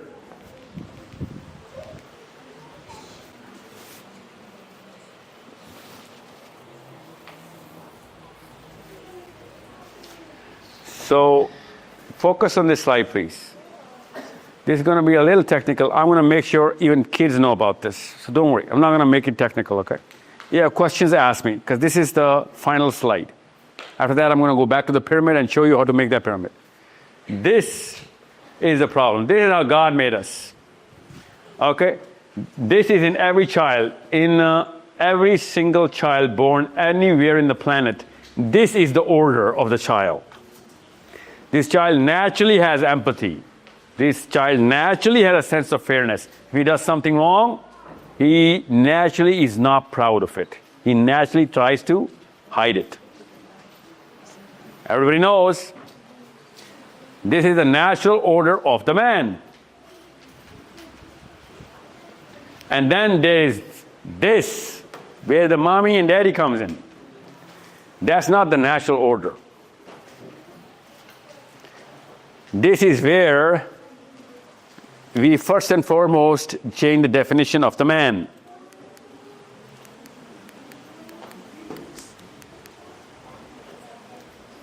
Here,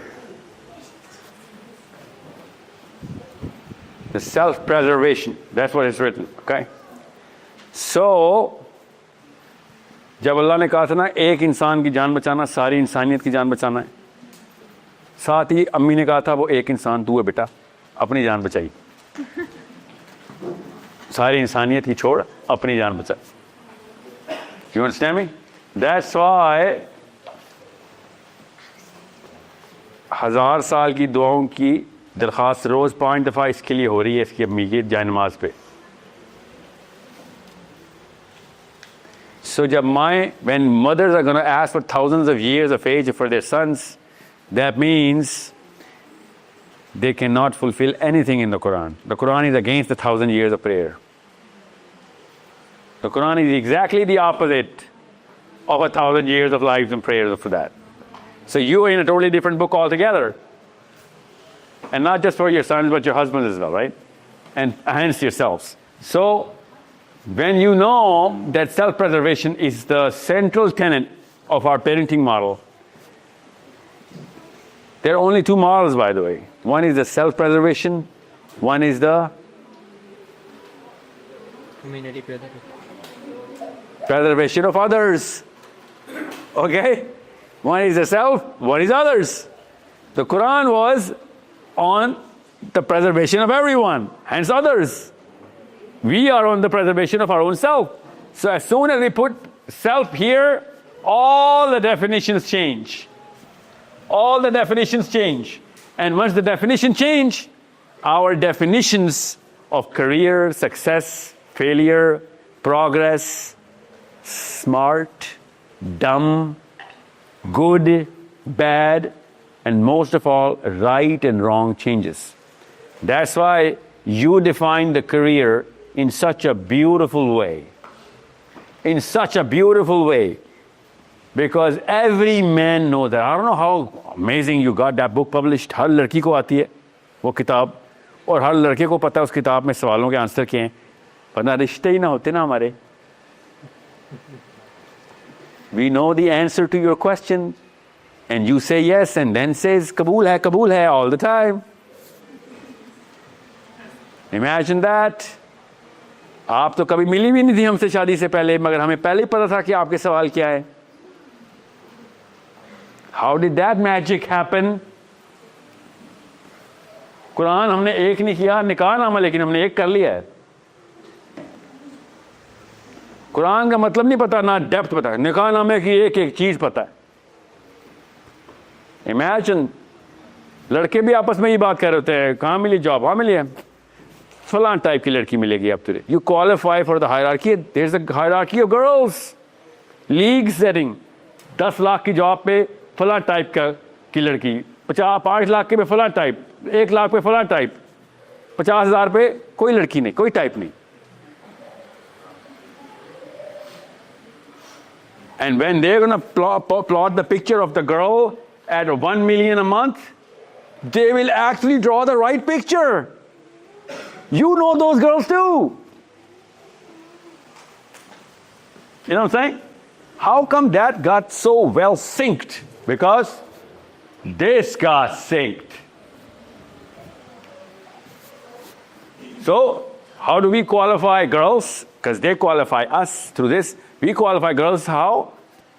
Somehow, the true Muslim girl has a very sharp nose and certain inches on the waist. The true Muslim girl. Imagine, मुसलमानों की बेटी मांगनी है, मगर हमें पता है नाक पतली नहीं होगी तो ये मुसलमानों की बेटी नहीं है, कमर पतली नहीं होगी तो मुसलमानों की बेटी नहीं है. रिश्ते की डेफिनेशन कहां से आ रही है? Well, now I earned it, buddy. I make certain amount of money. I got this and that. ये कहां से आ रहा है? The definitions have been changed. You want me to throw a litmus test and make sure you have nightmares tonight? I'll give you a nightmare.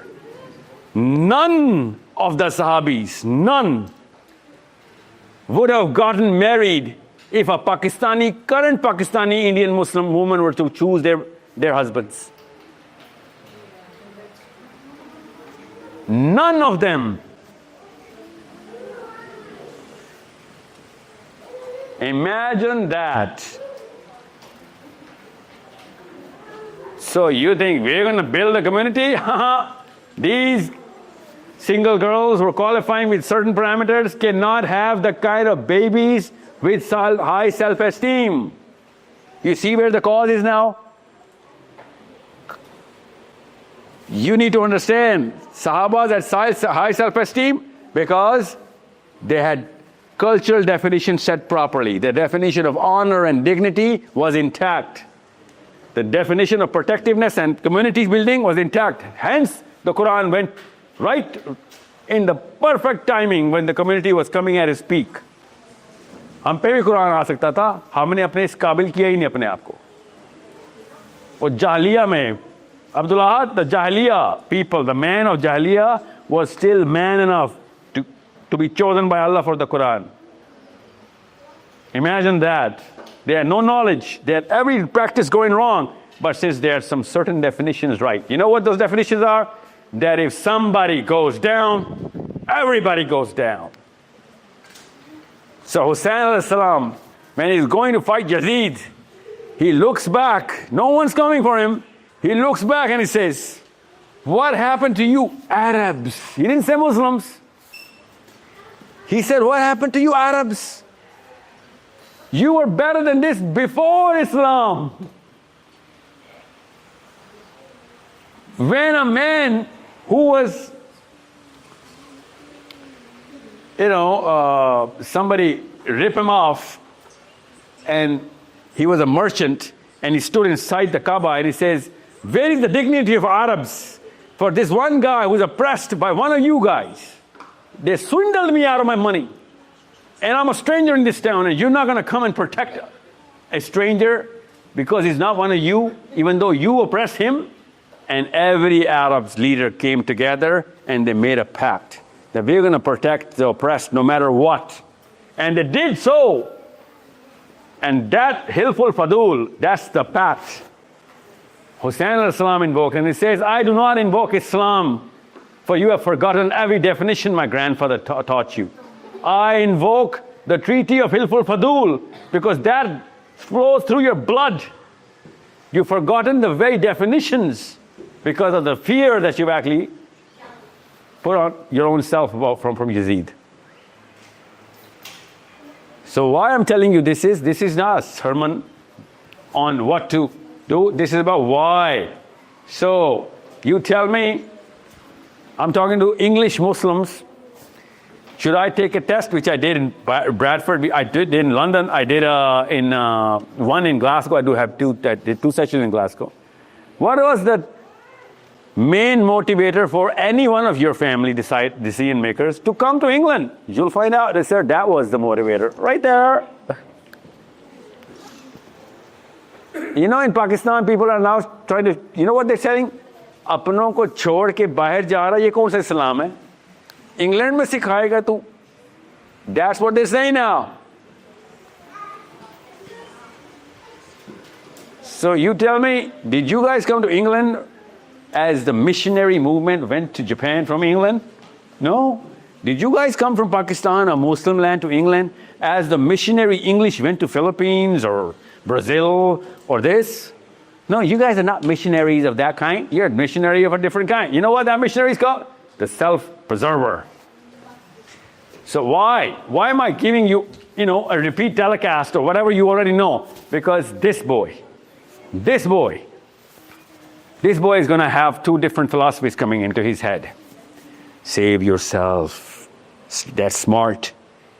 And then save everybody. And that's smart. And then he's going to look into all of those human beings. They will like, dude, nobody else is going. Nobody else is going. There's a lot of money, girls, fame, fortune. Everything that my body demands is on this side. No one is here. And even if somebody goes there, he doesn't really get any fame, fortune, cars and Ferraris and all of that. Why should I go there when the people who actually are elder and matter, they recognize and validate this? So I'm better off doing this. He's not going to have anybody to latch on to here. That's why you need high self-esteem people, because high self-esteem people don't require anybody else.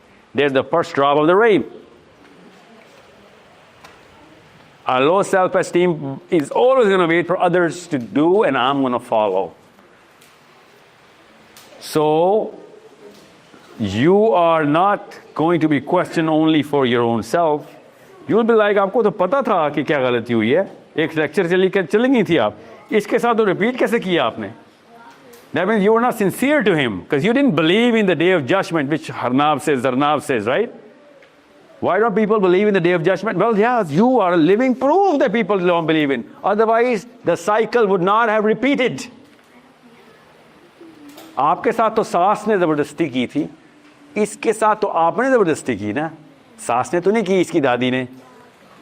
आपके साथ तो मुआशरे ने जुल्म किया था, इसके साथ तो मुआशरे ने जुल्म, इसके साथ तो आपने किया है. इसको तो आखिरत से बचाना था, मगर आखिरत की बिलीफ अंदर आई नहीं हुई थी. यू थॉट कि आखिरत में भी वही कुछ हो रहा होगा यहाँ पे, उधर भी नवाज शरीफ पावर में होगा, नाउज़ बिल्लाह. नहीं, उधर नवाज शरीफ पावर में नहीं होगा, अल्लाह की कसम नहीं होगा. उधर सिर्फ अल्लाह पावर में होगा, और उधर ये वाले लोग मारे जाएंगे. That's what the child asked. Who are the mukarrabeen? Well, these were the mukarrabeens, and this is what we are.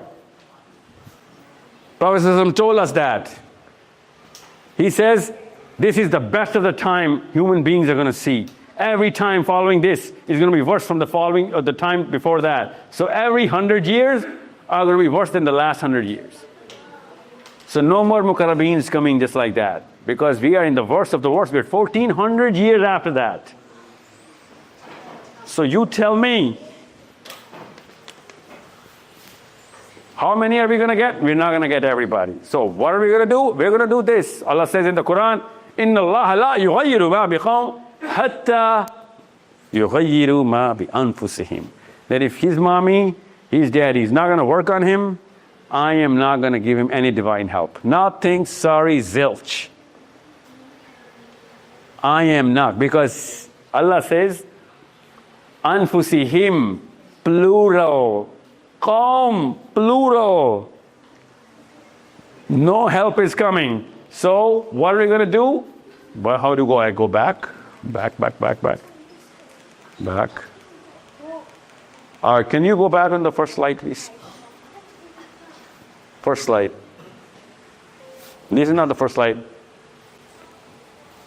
You open a different... Yeah, no? There you go. Is this the... Go to the first slide. Yes. Here you go. So I'm going to give you a sequence, okay, a pattern. Look at the pattern. This is any one of them. First of all, local chapters, decentralized clusters all over the world. Okay? So it's not going to be everybody. So you're going to have to make your own clusters. From one Ali, one Khadija in your own home to going to the next Abu Bakr, the best friend, and then you're going to find Omars who are going to be very influential. You're going to find a lot of Saads who are going to have a lot of power. You're going to find a lot of Abdul Rahmans who are going to have a lot of money later. But first, you got to prove to your own Alis, you got to prove to your own Khadija that yes, you know what, I am the first drop of the rain. And that's when decentralized sections are going to start. And then all of a sudden, these little chapters are going to start to connect with each other. Now, this is a time when there was no internet. You are in the day where you create anything and you can actually knock on the door of Brazilian Muslims right away, right that very second. People in Anchorage, Alaska, people in Siberia are going to know that you know what you're up to and why do you want to do whatever you want to do. These are local chapters. But someone today is going to open some chapter today. Someone today, one or maybe two.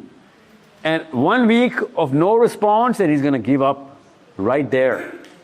1 week of no activity, nothing, no validation, he's going to give up on his own chapter.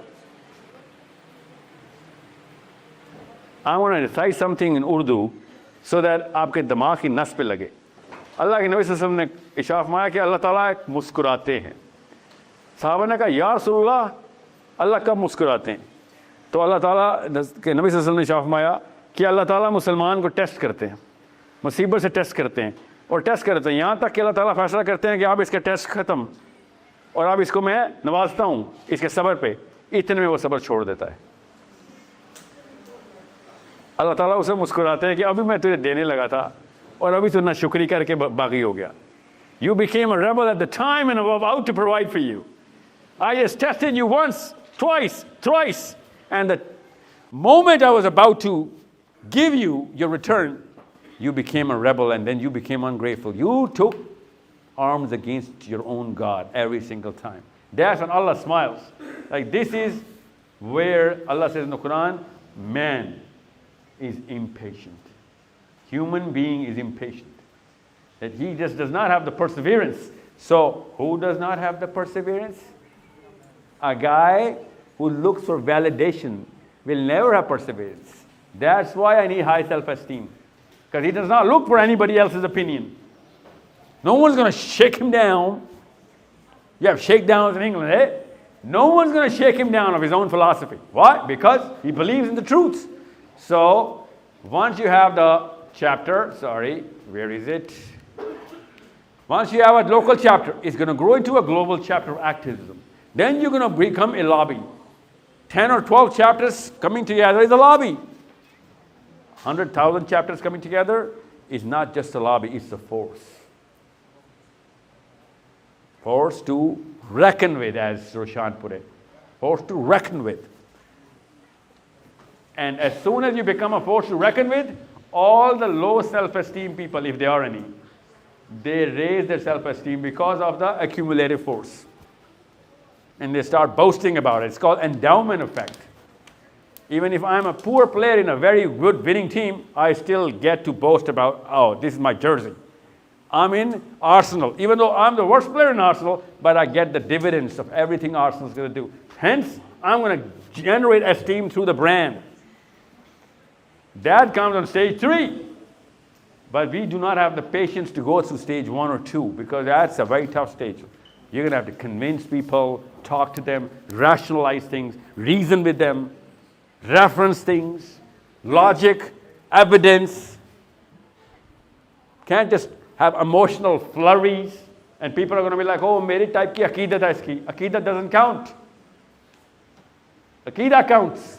So, here is the proof of how they became what they became. Here is the proof. By the way, the biggest force against climate change is American right wing itself. The biggest politicians are still against the climate change. They actually believe in their philosophy that there is no such thing as, global warming and all of that stuff. It's just hoopla, man. You're trying to make easy money, generate university funds and, create donation streams so that you can get some money. That's it. You're trying to play on emotions. Get some votes in. They're still going strong. Actually stronger every day. And you think it matters whether the Republican America is against them? It doesn't matter. Because they're now enough in number. Nobody can actually shake them down now.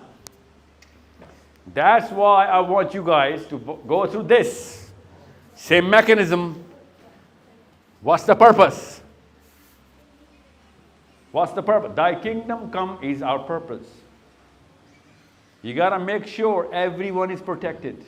From Brazil to Siberia, from Fairbanks, Alaska to Auckland, New Zealand. Anyone gets oppressed, 2 billion Muslims are going to come in and protect you. That's only one and everybody's foreign policy. Imagine the kind of self-esteem that's going to flow through every Muslim household, every human being's household, from New Zealand to the Eskimos of Alaska, that they know there are 2 billion people community. Somebody messes with me and I am the oppressed, they're going to come in and fix this oppressor themselves. Imagine the power you're generating through every human being. And you don't need to be 2 billion, by the way. I'm telling you this right now. We've done the math. You can be as less as 20,000 in number. As less as 20,000. But on the right purpose, with the right flow, which means the purpose and esteem. And you're going to start the snowball. So big, so visible, that is going to go right in front of you to a size where you are going to see the change. And I'm talking about less than a decade, you can achieve whatever people have achieved in 30 or 40 decades, because there was no social media, there was no global connection, there was no visibility of whatever's going on in one part of the world. Yes, sir? Please, can we...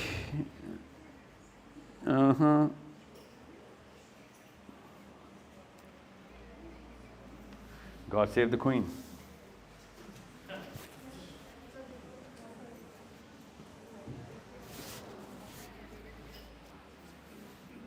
Who does not understand this slide? This is just statistics.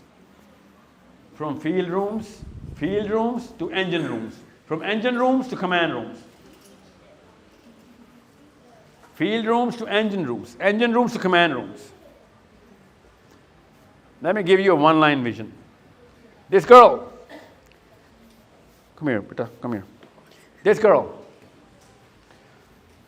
she's what, 8? Let me give you a vision. If you're not designing her on this vision, then you are not on the same page.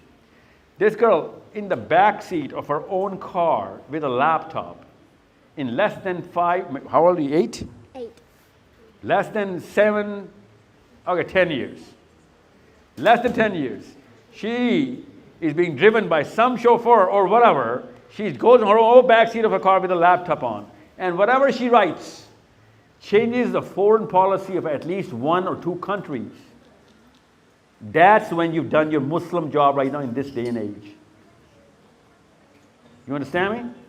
That's only when she's part of a command room. She's building engine rooms. She's already experienced in field rooms, clusters, talking to people logically with rationale and evidence. She does that, she's going to create her own engine rooms in Manchester and Miami and Manila simultaneously. Once she's done that, she's going to be part of some command room which is called a lobby. They'll respect her written word. They'll respect her logic. They'll respect what's the name of the girl that went to Palestine? Yeah, what's her name? Spell that for me. Greta, right? With the G. Greta. She's an English girl? Where's she from? Swedish. Amazing. Now, every time there's a Swedish convoy going to Palestine. Greta. Now, do you know? She is not in the field. She's not in an engine. She does not have any command room. She is just an influencer. You understand me? And imagine the kind of power that she can generate. I don't need Gretas here. I need girls with logic, with plan, with single purpose, connecting everybody and making sure that when she writes, things happen. Inshallah. There are 22,000 actual professors in England. Do you know that? Who's the young girl here? Student. What's your name? What's your name? What's her name? Okay, what's the word? Rumesa. Oh, okay. Rumesa, 22,000 professors in United Kingdom. 22,000. 9,200 of them are Jewish. They're doing a good job. You know how many Muslims? 90. And you know what are they teaching right now? Some of them, 13 of them are studying gender studies.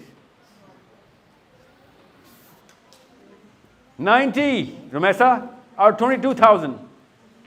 Half of them are from one family, they're Jewish. When a family is raised properly, their sons and daughters become professors. They're doing a good job. Our Muslims, they do not become professors. 22% of all Nobel Prize, Rumesa, went to one family. You know how many Muslim Nobel Prizes? 2. You know why they got them? Because they got shot. Somebody shot them, everybody gave them a Nobel Prize. That's not how you're going to get your Nobel Prize, okay? You understand me? Imagine how we are hardwired into virtue signaling our weaknesses. So you need to be very careful. I'm very candid today. Actually, I'm not as candid as I usually am, I'm sure you know. But I'm still very candid because I don't want to boast your egos at the kind of performance Muslims are giving right now. We do not deserve that polish from any angle of this creature that we've developed as our ego. Because that's fake. That's just a show off. That's not real. That's hollow. Our performances everywhere are not just abysmal, they're actually damn right repugnant to the Quran, repulsive to any human being walking on this God's green earth. We better not be carrying ourselves with broad shoulders and stiff necks. We can do this right now. Our kids are going to do this. They're doing it right now. Close to 600,000 people are in IMS creating field rooms, waiting for the engine room. They're telling me to build an engine room for them. Imagine that, IMS. You're telling me that means still there's a lot of work to be done on your esteem. I should have gotten some engines from you guys. You're telling me to build an engine for them. Okay, I'll build them. I'm working on it. Because I know I have to work on it. I have to build. Everybody's got to build an engine. You know what an engine is, right? Money, politics, competence, IQ. That's an engine. That's what's called an engine. I'll show you an engine. This is an engine. Okay? Actually, I'm going to show you an engine and a command room. Engine room and a command room. This is what it looks like. Can you show me the presentation deck? I want to go straight to that slide. Kill it. Yeah. What's the last slide here? Just want to show you. Okay. Just please. Here you go. This is the effect of an engine. Okay? This is what an engine room looks like. Here you go. This is the command room. Command room. This is when, look at these names. By the way, there are twice as many in Trump's cabinet, by the way. Twice as many. Okay? This slide was made when my last tour. This is what an engine room looks like. This is what an engine room looks like. I am the biggest testament to the Jewish effort. You know why? That was our job. They're doing our job. Everyone is supposed to do this job for their community. It's only us who do not perform for the community. So don't start scolding these people and, yelling against whatever slogan that you guys have. They're true believers of their own book. That's how change is done. So Palestine is not suffering from Israel. I swear to God, Palestine is suffering from the Muslim psychology. It's suffering from Pakistan or India or Saudi Arab or Yemen or Jordan or Syria. Palestine is suffering from this disease. Everyone is trying to save his own, and no one is trying to play the community. This is what a community looks like, an engine room looks like.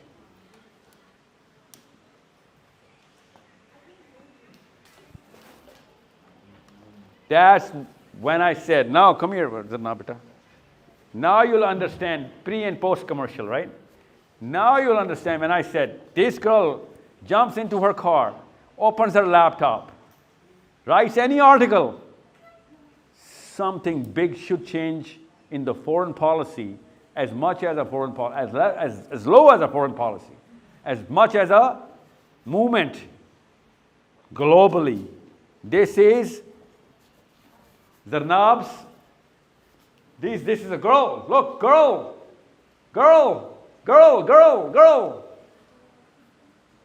So don't play that gender card in front of me when you're a Muslim woman. इनकी भी सासें हैं, they are mother-in-laws. इनकी भी नंदे हैं, सारी डाइने हैं. हर नंदी होती है ना.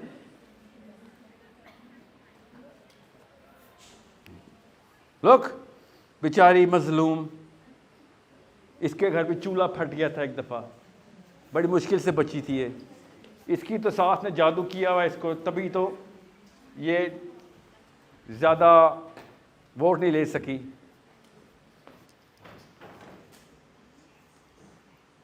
This is what a community looks like.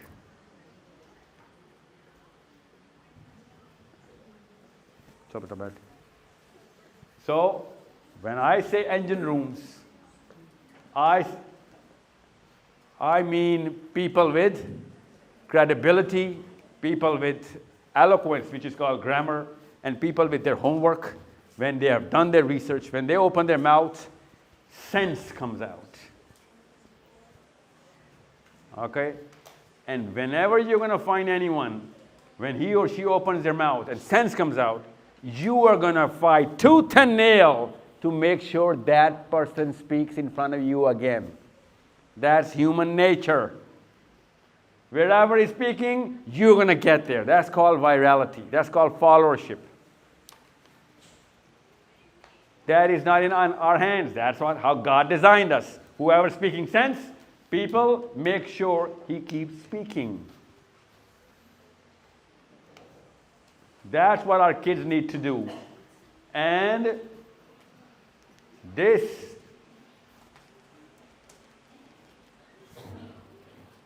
let me show you something. Let me show you something. Here, look at this. As a parting gift, I give you this. This is where you guys are from. Pakistan, India. Okay, you know what this is? People working on the message of Quran about space sciences. When Allah in the Quran says, work, لَعَلَّهُمْ يَتَفَكَّرُونَ. Open your mind and see why Allah is talking to you the way He's talking to you. The signs of Allah in the heavens. Go and see. Decipher and decode, translate and enrich the people. And you know what? Who's doing it? This is where you are. This is Manchester, by the way. This is Manchester. Can't even see it in the jungle of knowledge. Can't even see any Manchester here. This is where you are. This is where you came from. A desert. So barren, you can count leaves in there of ignorance. Cacti, of course, cacti leaves. Look at this. Muslim land. Muslim, saying America is a kafir. America is a kafir. This is America. You know? Palestine is a, criminal. Israel is a criminal. Israel is a criminal. Okay? What are you going to do about it? Nothing. We're not going to do anything about it. We're going to say stuff about it, which is not even going to make sense. That's why no one's going to follow. So, this is how a field room is created. You want to prepare her for a command room? First prepare her for a field room. She better have the right degrees at the right time, right knowledge, the right amount. Be found in places where it matters. This is where change is being done. Nobody is stopping us to write papers. By the way, IMS, hopefully, is in write its third paper to be published, inshallah. International Journal of Physics. Our first paper got published. From a man in Multan. And you know what that paper is? Faster than the speed of light. He's proved the theorem. So we are developing that, inshallah. Rieman's equation is being theorized right now. Right now of mathematics. And when Riemann's theorem comes in, that actually completes the puzzle for me, mathematics and physics. This is, by the way, mathematics and physics. So you just need one proof of concept, everybody starts to flow. One drop of the rain, snowball starts. And if people in Pakistan are writing it, why are your kids in Manchester still trying to say, you know what? Let me find out another way around this system. Her Manchester वाले की यही कहानी मुझे खुद बताया उन्होंने कितने बच्चे हैं सर क्या मतलब कितने बच्चे हैं multiplied by this divided by this equals to welfare sir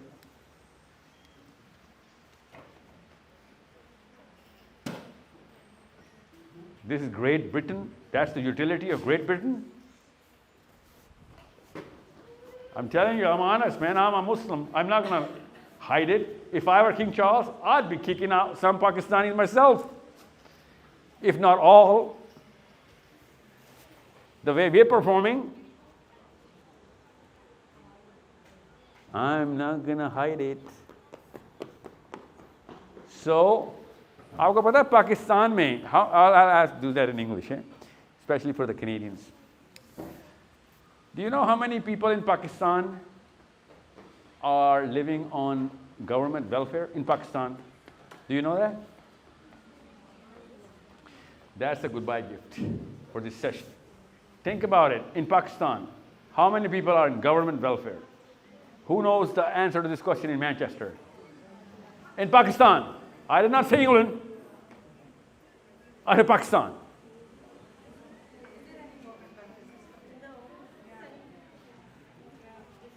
I didn't say if there was a system or not. Benazir income support programme नहीं है क्या हो गया आपको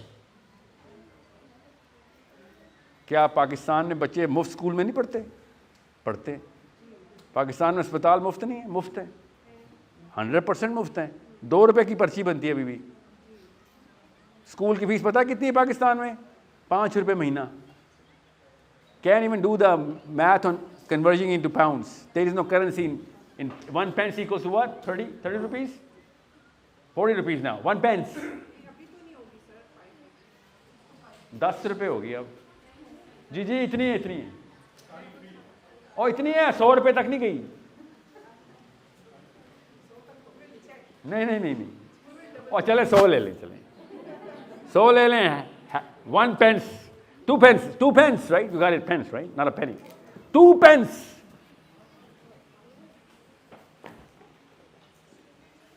you need to understand I didn't ask you how many people are on welfare in England I said how many people are on welfare in Pakistan So this does not happen, I'm sorry. This does not happen on welfare. I apologize. This cannot happen. And we're talking about, go to the first slide again, to my pyramid. We're talking about field rooms, we're talking about engine rooms. You want to put Zarnab in an engine room? Oh my God, a command room? हर चीज़ बता देता हूँ अंग्रेज़ी में, ये जो जुमला मैं उर्दू में बोल दूँगा. नॉटिंगहैम में मुझसे पूछा था, सर आज इकबालियात पे लेक्चर दें, इकबाल की खुदी सिखाएं. And I said sir, Iqbal की खुदी हर एक को मिल सकती है, हर एक जगह पे आ सकती है, मगर इकबाल की खुदी वेलफेयर पे नहीं आ सकती. Okay? You need to understand, self-esteem will not come on welfare. This is a rule. I know. Oh, this actually is written in an English accent, for God's sakes. G. Last questions. This is it. Field room, everybody's in. Engine room, competent people start to get filtered in. Command room, all the people who matter in terms of their IQ, research work, their career paths, their business. That's why we have 28 different pillars in IMS. And I'm not here selling IMS because IMS is for free. You cannot pay me for IMS. You come into IMS, I'm not going to make any money. No one makes money, a dime in IMS. So when I say IMS, it means Muslim business, not English business. You got to make clusters now. You got to connect and you got to inspire people, not impress. Inspire. Okay? There are 4 categories. Yatlu alayhim ayat, wa yuzakkihim, wa yu'allimuhum al-kitab wal hikmah. 4 different categories you're going to work on. Yatlu alayhim ayat is natural sciences, physics, mathematics, chemistry, biology. Yu'allimuhum al-kitab is political science, which actually matters way more at times now than mathematics and physics. Because all the people of physics and mathematics are still under the policy of people who are running the political science. Okay, and hikmah is methodology. This is our version of the hikmah of the current time, of what Muslims require. This is hikmah, from this room to this room. And then, yuzakkihim, the moral quality of a man. Only you can make the moral quality. I'm sorry, I cannot lecture any man into tazkiyah. I cannot. You got to punish him and reward him at the right times from the Quran so that he can actually have a moral acumen and power, and expose him in situations and put him into the deeper part of the pool so that he can actually gain some muscle that, yeah, you know what, my father and my mother pushed me out of the nest and gave me the principle and punished me when it was required, rewarded me when it was due, so that he can do the same whenever he's going to have the chance. So moral acumen is something else. This is something which that's a prerequisite, by the way. I'm not going to talk about moral acumen. That's a given, right? Once you have that, that's when I need you guys to come in now. Connect Manchester together. I'm giving you a target right now. I believe that if you cannot measure, you cannot manage. So I'm going to give you a measure. I'm going to give you a target of only 10,000 Muslims in Manchester, by the way. You got to connect 10,000 people together, opening discussions, talking logically, making presentations, teaching us. I'll pay them. If you want me to put them on payroll, I'll pay them. I will literally pay them for every lecture. Bring them together. Everyone studying, everyone expressing, everyone talking about policies, processes, and politics. Whoa, whose kid is this? Huh? What's your name? What's your name? Doesn't speak English? Whose kid is this? Why are you not teaching him English? Seriously, Neelam? No English? No English? Espanol? Tu hablas español?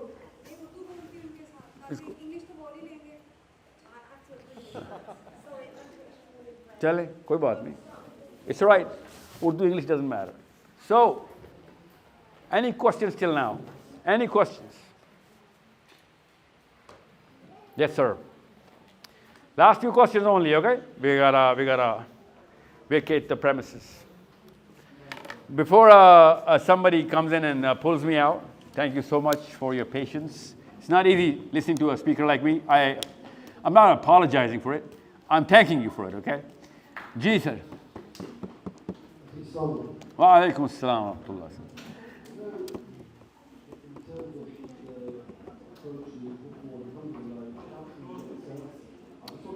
Sir, I cannot hear you properly. Sorry, can you hear me now? Yeah, but it's a little on the muffled side. Yeah, go on. I think it makes sense, alhamdulillah, exactly what you were saying here before. I just want a small aspect of clarification. Yeah, punchy. I was actually getting involved in political parties as a member of parliament. You are? No, I'm not. I'm asking a question. Nah, it's not going to work. Nah, that's not what I'm recommending. Ballot paper politics is not what I'm recommending. But even if you have to go there, I wouldn't mind. It's not like a sin. What I'm saying is, when you are in, you have a community of 10,000 people strong coming in as business people, lawyers, doctors, educationists, teachers, and degrees with Cambridge and Oxford backing you up. And even if you do not have all, everyone's not going to be from Cambridge or Oxford, right? So business community coming together, but on a single purpose. Then you don't need ballot paper mayors and politicians to validate you. You already are a power. Everybody knows that. You know how I know that? Because you know Mark Zuckerberg, because he has a Facebook community. Have you ever paid for Facebook? No. And still Mark Zuckerberg became a billionaire. You didn't even pay him a single pence. Have you ever thought about this? People who started Bitcoin, still a cluster, a community, is just a field room, and the guy became a trillionaire, and he's a force to reckon with. So if you come together and you have regular discussion, and I'm not talking about discussions of, you know what, about petty politics or domestic issues. I'm talking about global. Because if you're not aiming for Miami and Manila at the same time, I don't care what happens in Manchester then. Because then you're becoming a cancer. You got to connect everybody. And everyone is going to give you their sons and daughters, because you're developing people. You're discussing real, logical, you know, and written, thesis. And if this girl and boy is not prepared on writing papers, because that's what we're doing in source code. Source code is a school, right? Source code is part of the IMS ecosystem, where we're training mathematics so that they can write their paper. Not that they can learn algebra, but they can express the universe in algebra. They can theorize the Quran. It's called The Ultimate Mathematics, the book written on the Quran, mathematics of the Quran. Mathematics of the Quran. Why are we teaching them? Because we know mathematics leads to physics, physics leads to inventions and trademarks and patents. That leads to power. If you're not creating IQ in your people, then you're creating a bomb for somebody else to blow on you. Okay? So you got to generate the IQ. And that's why I said, if you came to England for just the British pound sterling, then I'm sorry. You have esteem issues. But if you came for Cambridge and Harvard, hats off to you. I'm going to pay for the, for the scholarship for your kids.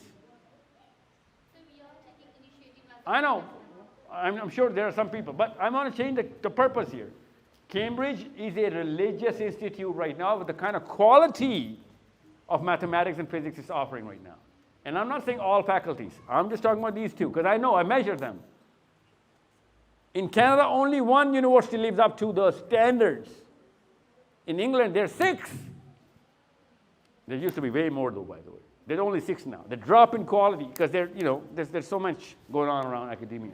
What I'm saying is, utilize England for the IQ.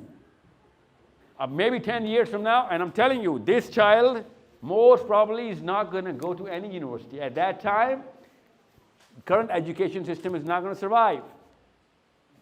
He's going to have self-designed teachers who are going to design him on his own needs based on whatever line he's actually on at that time. I know how psychologists are actually looking at AI modeling right now. No more degrees, no more nothing. So right now the quality is there. Use it. Juice Cambridge and Oxford. Make sure mathematics and physics and chemistry, political science flows through you. 13 UN amendments. 13 UN amendments. The Norwegian foreign policy, the Swedish foreign policy is done by who? One Englishman who was a Cambridge professor. He's 58. He's not even there for long. He's not Kissinger or Chomsky or anything. He's an amazing student of the political science. Norway is not a Jewish country. Why are they listening to this guy? Because this guy makes sense. So aim for the purpose. Don't just believe in it, aim for it. Prepare and launch our kids that, you know what, we are going to prepare competent Muslims. And competence is not enough, I told you. Bringing them together. If you're making competent Muslim, it's going to frustrate him. Bring them to teach them the skills of networking. We are teaching them right now. IMS is that platform. And IMS shouldn't be the only platform. Make your own. I'll route IMS to you, your platform. I mean, it's not like a title or a tag is necessary for anybody. Yes, anybody else?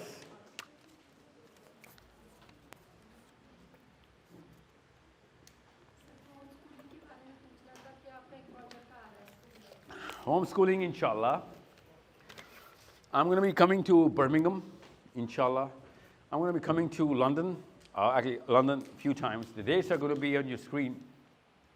We're going to be talking about homeschooling in particular in a totally different setting. This is a public session. Homeschooling, I'm only taking parents to train them on homeschooling. We're going to unleash our version of homeschooling, which you can subscribe to. Listen, if you can arrange a cluster, I'll come there. Arrange a cluster. Arrange a cluster which can be proven on paper. Okay? I can come to Preston or Bolton.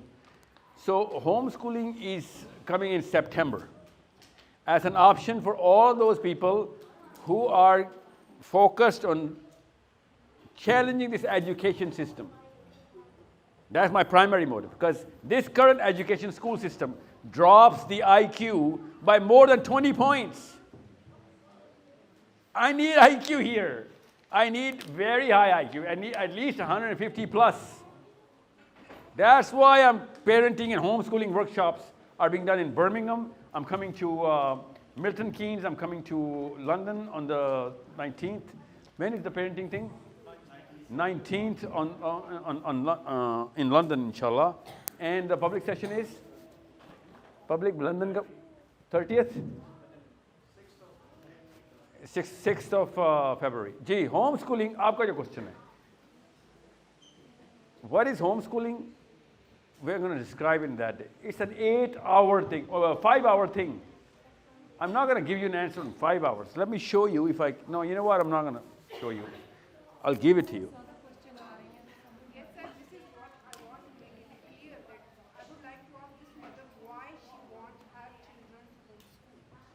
That's what I said. If you're not, first I got to school you so that your kids could be homeschooled. Listen, homeschooling community is in millions in the world. Okay? I think the biggest homeschooling community, if I'm not wrong, is in England. Okay? Look it up, okay? And they are way more brittle in their belief. They challenge because of whatever they believe in. You don't want to put your kids in homeschooling because, you know what, I am too tired, I should, or my kid does not, I don't want my child to become gay or lesbian. That's just a symptom of what the education system is. The big problem of education system is the way it's going to dumb our kids down. They've already done that, okay? So I just asked the first question, A plus B whole square, क्या application बताएं? किसी को क्यों नहीं आती? The education system is not designed to show you utility, okay? So we had to design our curriculum. My homeschooling means my curriculum. You'll see of how in 5 years we can actually train from zero to PhD in mathematics, physics, chemistry, and computational biology. And it should have been done for us. I don't know why we didn't, well, I know why, because there's so much money in education. एक कितनी सी किताब 12 साल पढ़ानी हो, इतने पैसे मिल, why would anyone crash it in 5 years, right? I mean, it's a very capitalistic solution that they came up with. But I am not going to fall for it, okay? So in 5 or 6 years, you from zero to postdoctorate program, competence in mathematics or physics or STEM fields, especially in the Quran, then I'm sorry. There is no other way there is no other option. Now, I know most of the parents are going to use my home schooling as a tuition rather than, then it's okay. First, let them taste it.